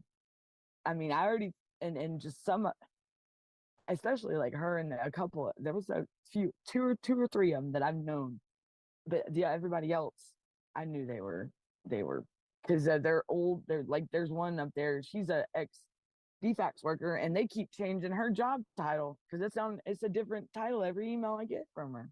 Like, what are you, lady? What do you do? You're the DFACS liaison now? How are you the liaison? But yet last week you were the program, whatever. Come on, lady, stop the, you don't think we look at this stuff? Come on now. Parents are starting to, you read the fine print. Sylvia, were we talking about Judge Jennifer Davis last night? I don't know if we had her on, but I posted about Judge Davis. She's actually she was on Darlene's case. She's the Superior Court judge out there now. She's the one. Yeah. She's a. Yeah, because JJ said Judge Jennifer Davis was appointed to the bench in Cherokee on January 1st, 2019. She's a former DFACS attorney. Yep, we knew that. Sylvia said it's been bad in Cherokee County since 2019. This is why Davis is very power hungry. And that's about the time. And my judge is Jones, which still fills the seat of a juvenile court judge. And but he's not the one that oversees juvenile court. I forgot, but Jennifer Davis is now in the Superior Court side, and in the judge where I the judge that retired was my criminal court judge for my case. And so, you know, hey, if they try anything, I'll be going in front of Davis, so bring it. I ain't worried about them. That, yeah. She and her, when she was running for that Superior Court position, the stuff she put in her I think her website is Jennifer Davis, judgejenniferdavis.com or something. What she has on there is it's just it's crazy with the things she says and the way she has it say, because it talks about families and she will bring these people to justice and protect families. Why couldn't you protect these children, lady? Like, come on now. Totally hypocritical when it comes to what she was doing, that she kept hush hush on the juvenile court side. And Yeah. they would do everything in secret, ex parte, because a lot of these families, and I'm one of them, that they do it behind our backs. I mean, they like. We are hearing how they're doing the ex partes. They're doing something with guardianships too. Yes, my daughters, I got letters that where they were trying to, where they messed up was they sent all of us this to the same address, which is great because I love it, because that's when I found out. But they were trying to do stuff behind my back that had to do with my girls, because come to find out, the guardians weren't even keeping the courts up to date with the annual report, just updating them about if they move or anything. And come to find out, they hadn't contacted to let them know nothing in 5 years, my aunt and cousin. And I'm like, whoa. But that there was a review coming up for permanent custody. I said, whoa, wait a minute, permanent what? Custody? But I wasn't supposed to be there. Oh, I called the court. And then another letter went out saying that they were like trying to keep it hush hush. And it was saying that to my aunt, my cousin, the guardians of my girls, saying that I won't be there. I've already been in, and they don't have to worry about me being at the review. Why are y'all trying to protect them when, wait a minute, they were trying to do all this, and that's what they were doing this whole time behind my back. But it's but they almost, I mean, they got called out, and but they were trying to do everything like they were victims, and they're not victims. They were supposed to be looking out for the best interest of my children, not playing victim. And they made it seem like I was doing stuff to my aunt. I didn't even talk to this. I didn't even go around this woman. Nothing. I didn't even drive by her house. I didn't do nothing. But the way she sounded like, oh boy, I was just stalking her and just making her life. No. I was home. I'd never bothered her, nothing. And they totally just made me out to be some That's their playbook. They literally, like, when you walk into these courtroom hearings and the way that they talk about the parents, you like start to think that they're horrible people.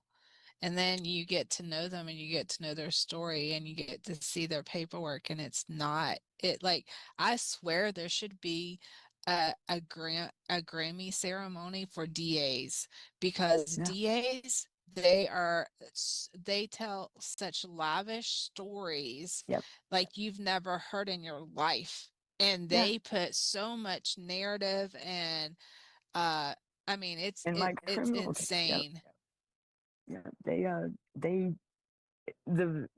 And They it's all play like, hearsay. it's crazy. Yes, it is. It's all hearsay. That's what they get. I mean, like my case, it was all hearsay. A fabricated case was created all based on hearsay when they had no right being in my life, period, point blank. They should have never been involved, but they involved themselves, and here we are 3 years later. And I can't even grieve over my mother's death.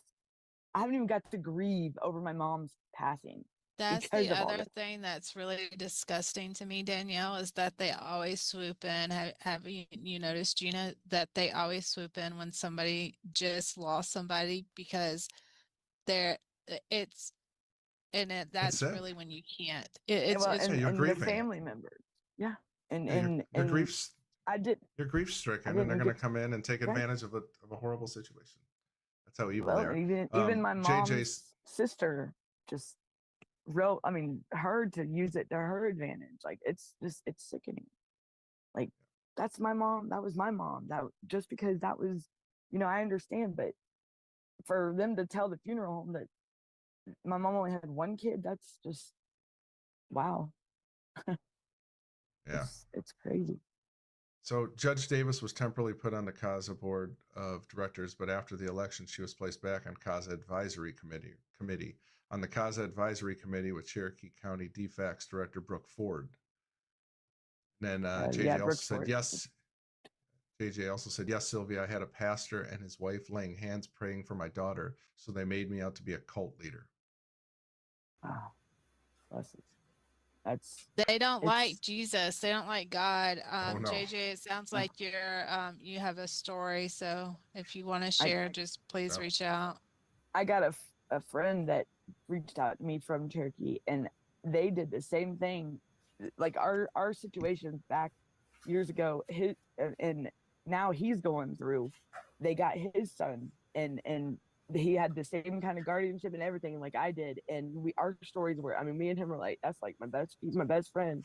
And now he's having to fight for his son. And they got his son up at Goshen. Some all boy thing up there. I even did parenting class on my own. Like they totally made me out to be they never offered me services, nothing. And I took parenting class on my own. And it was because child support referred me to for access and visitation because I was wanting to see my daughters, and it had nothing to do with my son's situation, but I did it for both. But and they never offered me, but they said that they offered me all this stuff. What they did was that right there before my July court date, my son was he would turn 18 in July of 2023. They would not, my truck broke down. They would not continue that court date because it was 12 days before I said, what does my son turning 18 have to do with this? I cannot be there. Like, I let y'all know I'm stuck.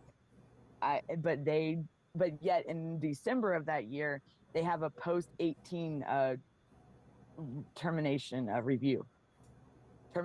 So what was that court? So they proceeded on with the court day in July. Wow. They took my rights. That's what happened. A post-18 review is a after they terminate your rights, it's a review. Yep. But they couldn't continue that court date that I needed it. That's the first time I've ever asked for continuance. And no. Danielle, thank you so much. Thank you for coming on and sharing your story.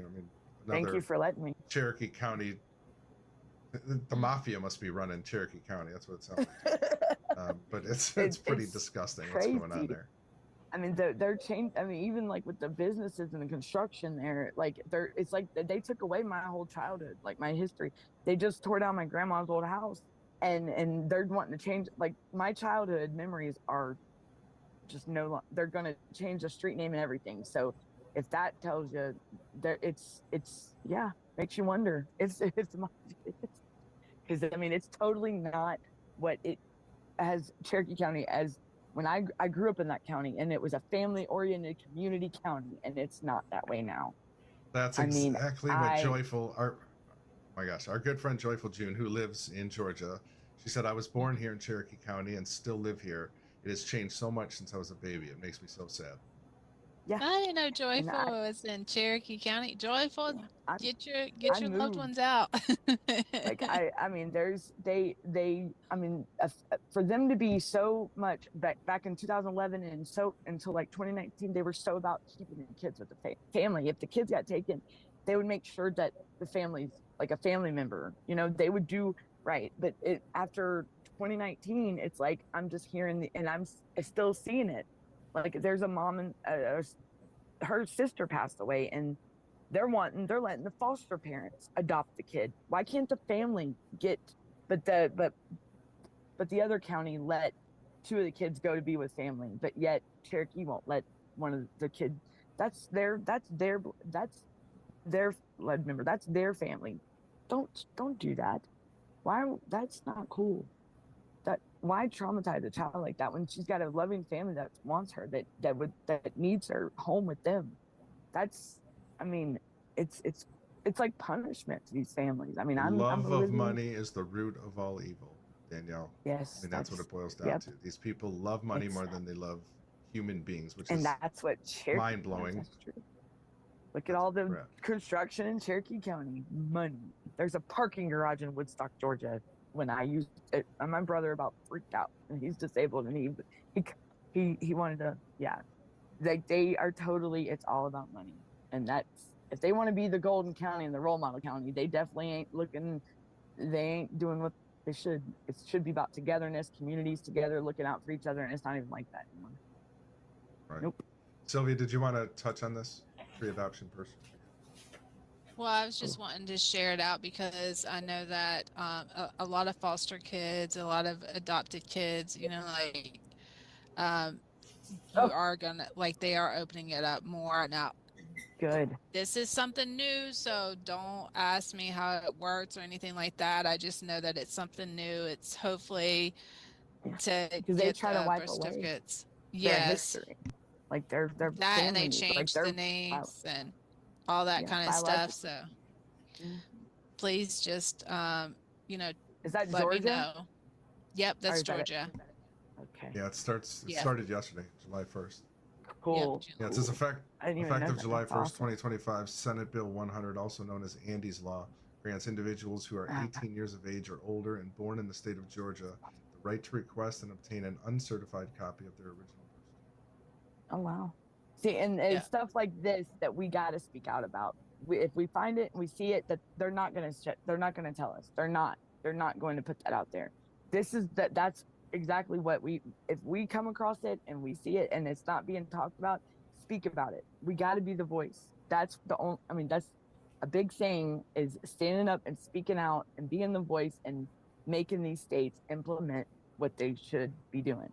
If it's in effect and it's like a federal law, then the states are supposed to be implemented and they're not. No, they won't tell you. They No. will not tell you. We I gotta- just I think somebody gotta else may have sent it to me and I Yeah. do have a lot of mama bears that send me stuff. So We gotta be the voice. Yep. I'll We gotta- repost it again. I'm like I got a big mouth and that's what Barry Loudermilk's guys told me. He's like, they're scared of you, Danielle. Why? He said, you got the podcast and you got the mouth. I said, and I'm gonna do what I gotta do. I said, so Barry, are you gonna come aboard and help us? What's up? So I'm still waiting on that answer. Yeah. Ask him how the now that you know he's over at Deborah, he's on the board of advisories for Deborah. Tell him that you actually have some stuff you need to let him know. I hope the other mom is watching from Cherokee and she knows who she is and she's probably and you know who I'm talking. She's probably freaking out right now about that because I'm fixing it. Yeah, so good. Well, everybody's on notice in Georgia, I think, by now. Who's on the We're not board? gonna quit. It's not going to stop. And We're going to expose for the roaches, Devereaux. and they're going to come out. Right. Hey, Georgia. And we need to fix the problem. We're going to fix it in all 50 states. That's what we're going to do. So that's right. Guys, if you want to follow Danielle, you can go over to her YouTube channel, Danielle Wall, or you can go to CPS Breaking News. Mm-hmm. And also, is there anywhere else, any other social media people can follow you on? I got a group. I got a page, Unmasking Foster Care Corruption, on Facebook as well. It's a page, like a group, and you can find me on TikTok under that Danielle Waugh. You can find me on just about everything else too, and under my name on Rumble and all that. I do have Rumble. I do have Kike, Kick, Twitch, everything. I just signed up for a bunch of them. Awesome. Not saying I know how to work them, but I just signed up for. Yeah, it takes a minute. There is definitely a learning curve. I'm still learning, but I did sign up. When I started podcasting, I didn't even know how to turn on a computer, and I'm not even joking. I care less about it. I'm a hands guy. You want to see me? Skill trade, so this was foreign to me. Also, guys, if you want to follow Sylvia, go over to rescuethefosters.org. Lots of great information there. Click on the 3 bars here. You've got home, donate, media, blog, about us, resources, and contact, and join us. And Rescue Alerts, got great information there. Also, you can go to I had your Facebook page open. You can go. It's Sylvia BT on Facebook. It's easy. And then also, we're gonna end this playing your song from Spotify. Is that okay? That's great. That's awesome. Yes. Awesome. Free from fears. Well, Danielle, thank you so much. God bless you. Thank praying you. for all the best. Praying for And I thank the you. nightmare that Thanks your for poor having son me had on. to go through. That he's gonna recover. He's in this fight with us. So he's a voice, and autistic kids are starting to step forward too, and they're fighting back. So that's what's up. So yeah, keep fighting, everybody. Keep fighting. But I appreciate. Thank you for letting me on. Thank you. If you guys can mute while we play the song, just so there's no interruption. Okay. Guys, thank you so much for joining us on Rumble, also on Foxhole. I guess we weren't on X tonight. Sorry, John. I was having technical difficulties. So, but guys, if you could just share on the Foxhole and also on Rumble, that would be greatly appreciated. You got to get in those algorithms. Also, if you, Sylvia, do we have our next show? Gosh, what day are we on? We're on Wednesday. We actually have one Saturday night. Are you gonna be good for Saturday night, Jay? I'm good. Yep. Okay. Yeah. I was just like trying to think what day it is today. I don't even. Yeah, you're like, where are we? What am I doing? I have no idea. So if you're available, Gina, we are gonna have a show Saturday night.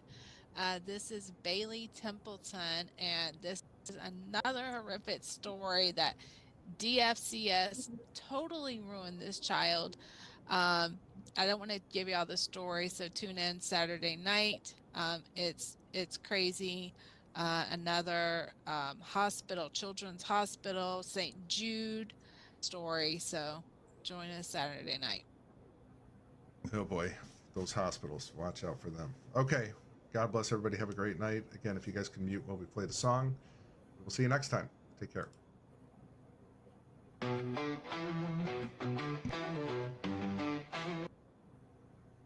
Hey guys, what did anybody think about this? Ended up pretty good. Hopefully you guys can hear me. Hear me all right? Yeah. Looks like my voice is coming out there. I know why Darren don't come in. Say hello. What do you think of that, Darren? We didn't get any shout outs for us, but that's okay. We're here. Give us a little bit of one. We got one for a brief second. We got a little shout out. We up with them for 2 hours, so we just got a brief one. But we had a lot of. I was my number one fan. Did you see that? Did you see that? So we have now gotten monetized. They approved us. So, I'm sorry? We got monetized on YouTube. They approved us. Oh, cool. Yeah. That's what that's all about. Okay. Yeah, so we can do that. They can actually now your fans can go ahead and send you. We have the super chat now, so they can send you money. Like they want to send you, to get on there. Like there's different levels of why you want to do the super chat. You could be like, so you make sure that your thing gets read, or it puts them up front of your comments. It does all kinds of things, and that money will go to you there, Brenda. So we've been monetized finally. Thank you very much, YouTube. Yeah, finally. YouTube doing us any favors. No, I was just thinking that they're talking about that Devereaux and stuff because Devereaux are all over the place. It's crazy because in Florida they try to keep that information from you, and it's just like, whoa, what's going on here? Like I said, I didn't realize that this Partnership for Strong Families was Devereaux, the same thing, until like my rights were already terminated. It was like they have them all over Florida, especially like I say, is Gainesville, Live Oak over there, Lake City, out in Fort Myers, because that's what I was. They shipped my daughter out to Fort Myers, which was like 7 hours away from where we were.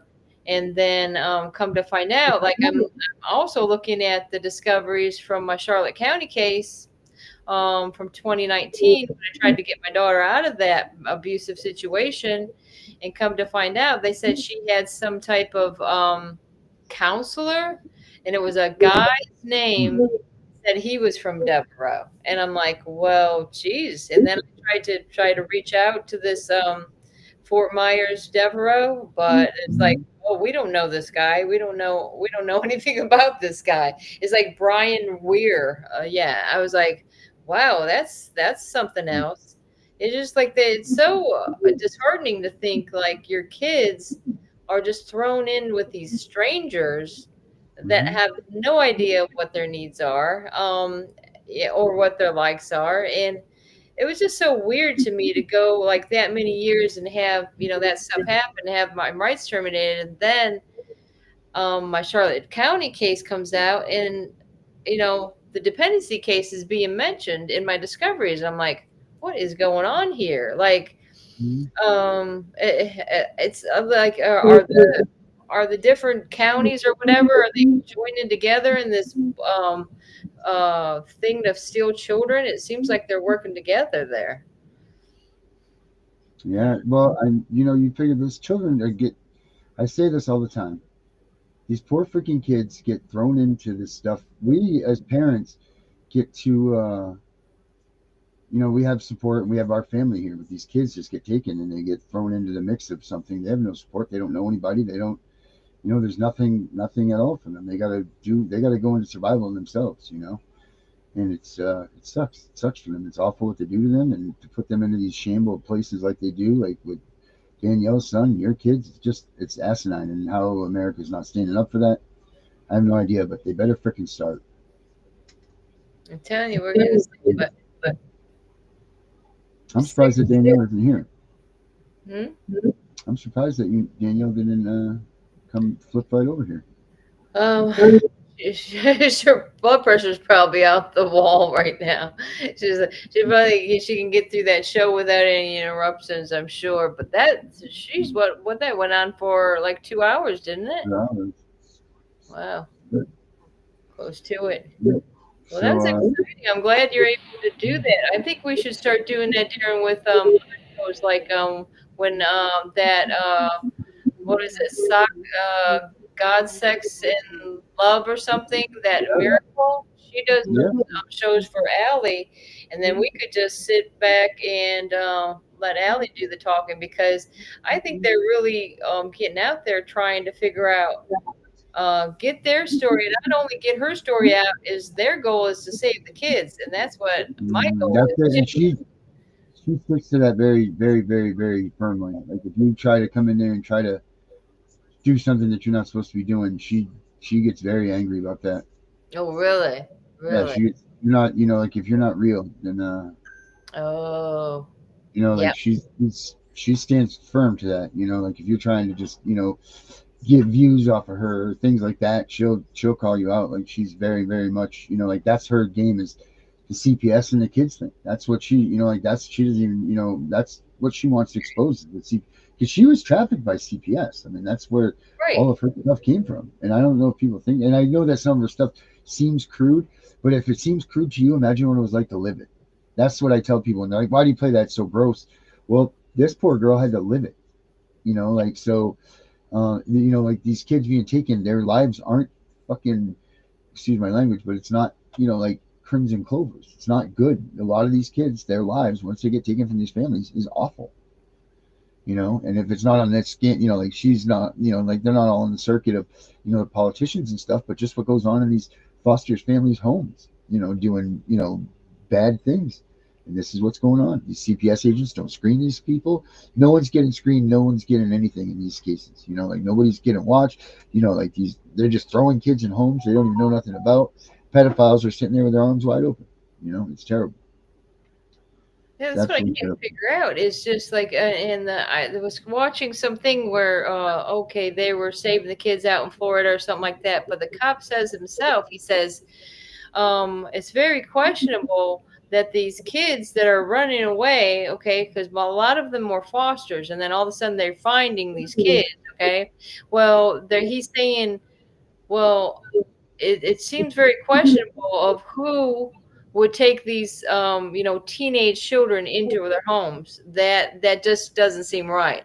Like, we can understand people running and adopt babies that, don't have a home or something like that. But to take, and adopt children that are teenagers, it just doesn't make sense. It doesn't make sense. No, and I don't understand why they are even being adopted. Like when they have the right to say what Yeah. they want to say and live how they want to live and do what they want to do. It just doesn't. I watched a show not too long ago. We aired something. I don't remember what show it was on. But they were talking about how a lot of families don't even, like they come in there and they're like, look, this is the way things are going to be. You just whatever, and we'll just whatever, and that's going to be it. We get our check. You just make sure you're here when the CPS people come and check us out. Otherwise than that, you go do your own thing. Run away. We don't want you here at our house. We just want the check. So, and we'll let you be free if you, So these kids are just coming to these foster homes. They're not getting any sort of monitoring or being checked or whatever, and then they're just thrown off, and these families are just getting their checks. That's it. That was so weird about my daughter because, come to find out, well, she's in this place. Besides, it's worse conditions than I ever could imagine that it was, and they had blankets up over all the windows. Besides the fact, in my discoveries, I'm saying the only time my daughter got to go out, she says she doesn't play outside. She doesn't go anywhere. The only time she got out, it was to go to school or go to this church and whatever that church was. But I mean, they're throwing kids into different cultures too, which it doesn't even make sense because, especially I'm thinking with Sage, it really doesn't make sense to me. That how do I know this Haitian family? How do I know that they're not illegals? How do I know that? And then when all these people are being raided and stuff, how do we know our kids aren't in the mix of people when they're arrested as illegals and they happen to have white foster kids in their house? I mean, another perfect storm, Brenda. Another perfect storm for our government to be able to steal kids, and you'll never know about it. See, these kids will never be reported missing because no one cares. You don't know. I don't know. I don't know where my kid is. You don't know where your kid is. So they could be in that situation. And guess what? They get taken. The government gets themselves a fresh batch of kids. And then they often go. They sell them. They do whatever they freaking do with them. Medical research, whatever they do. And no one knows that they're completely gone. Like we would never have a freaking clue. We don't. I mean, you don't want to think that way, but that's the reality of things. And that's what's going on in this country. And it's a terrible thing. It really is. I mean, I'd love to think that our kids are at Disney World having the best time of their lives, and they're not with us now because they can do that, but that's not the case, and we know that that's not the case. Yeah, that's the thing. It's hard not to think that, because to me, if my son or my daughter had the opportunity to reach out to us, they would. Something is stopping them from doing that. Whether it be they told them that your parents are gone, maybe they told them, oh, they're in prison. Who knows what they're telling the kids? Because they lied during the case. Right. My wife says it all the time. What do they say? That we're dead? You know what I mean? They get told that? Did they get told that we didn't want them? What do they get told? Yeah. It doesn't make any sense. That's torture. How they can do that? We talked about that on Tip of Punisher show earlier. If that's not mental abuse, then I have no idea what is. The fact that you lie to these kids and tell them that your parents didn't want you or that you were dead or whatever they tell them, but you look at their stupid manuals and they say the one thing that you're not supposed to do, the kids lie, you're supposed to tell the truth. But just as well as I do, if you're in a visit with these kids and you start telling them, no, we want you to come home and all this stuff, they'll stop your visit. They don't want you telling your kids that. That's well, I got my visits canceled for several months because they said that we were saying we're trying to comfort the kids, saying, well, you're going to be home soon, okay, because that's what we were being told. But then they're like, oh, that's an adult thing, you can't talk to the kids about that because you're confusing them. Are we the ones that are confusing them? They're asking to go home. But the thing is, with that Judge Jennifer Johnson, that now wants to imprison my husband so she can feel safe. I'm sorry, like I say, I always say, it's not me you have to worry about. It's good Lord above, because He knows the truth. But it just doesn't make sense. I don't even know where I was going with that. To tell you the truth. Oh Lord. But It just I mean, like I wonder what the true number of kids that are actually abused are. I mean, I know we do the numbers and the math and everything here, but I wonder how many kids are actually being abused. Because you know what? I don't know any of them. I know a lot of people. I don't know any parent out there that's abusing their child. I know a lot of kids that get yelled at because they're thick-headed and they don't listen or whatever, and you can't. But I don't know anybody that beats their kids. Never have. right. You Or know, even like that. if That's like just some, I don't know, even if half it was true, like say for instance, you told your child, well, you're gonna have time and you're gonna time out and you have a chair in the corner and you're gonna have to stay in that chair.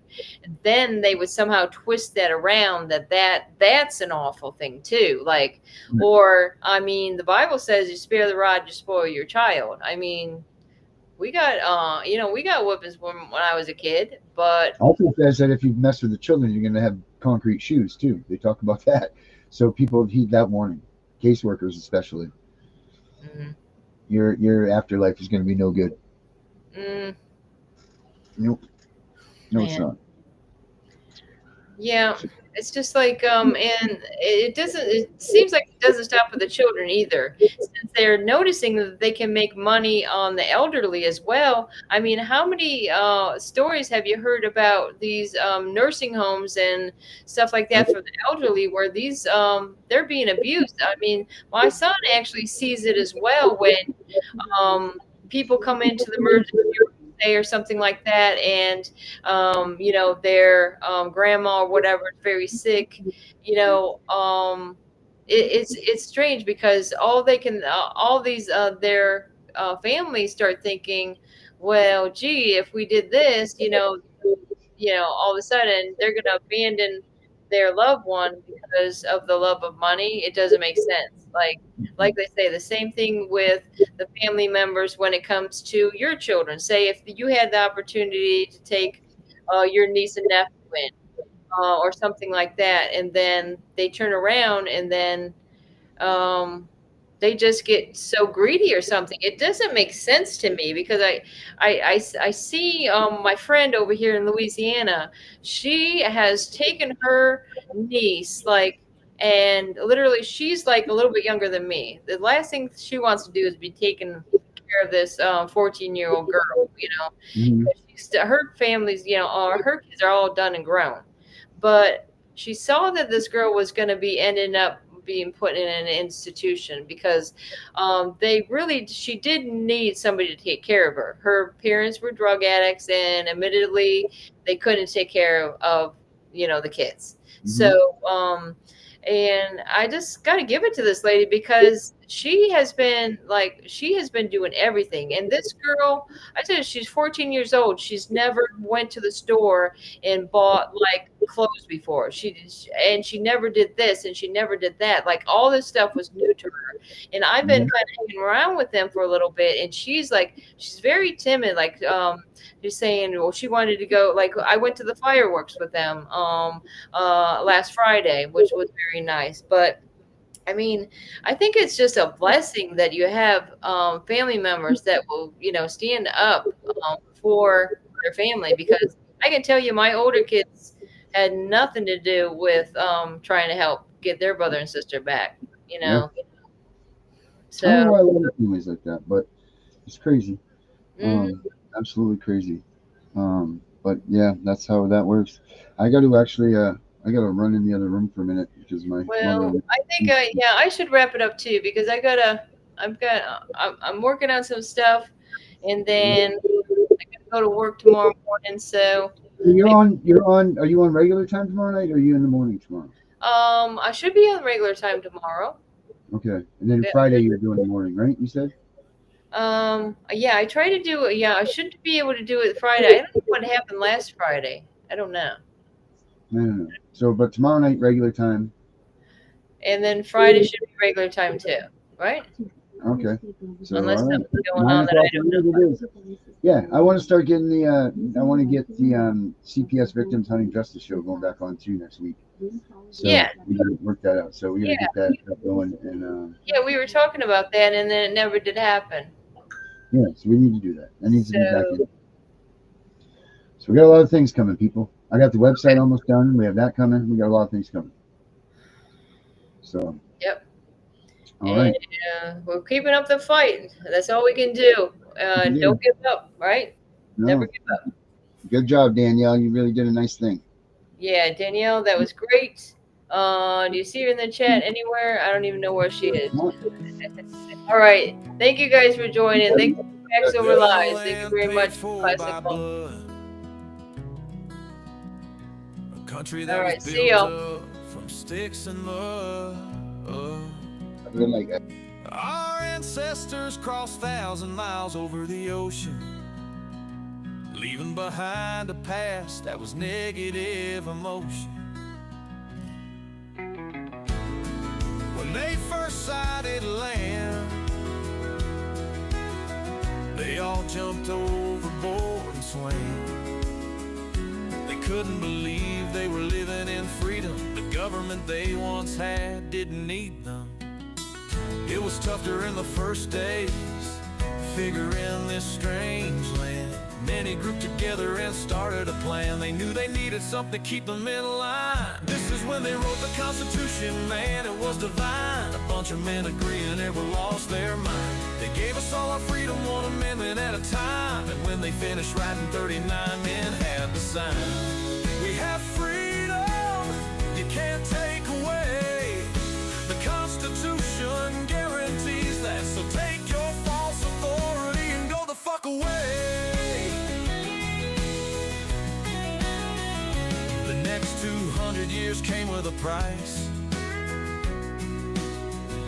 A bunch of men and women gave the ultimate sacrifice. They did it for the people alive today. You don't hear very many taking 3 times to say thank you, whoever you are, who gave your life, and for their families left on earth alone for their life.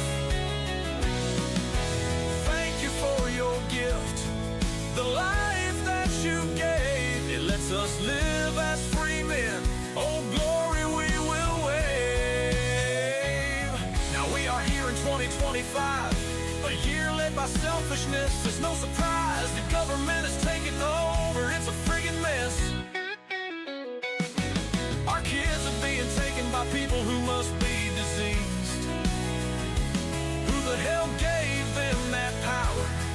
These actions need to cease. So listen up, you voted officials, we are here to say you need to pay attention to issues, because we aren't going away. We come bearing the Constitution, we'll recite it if we may.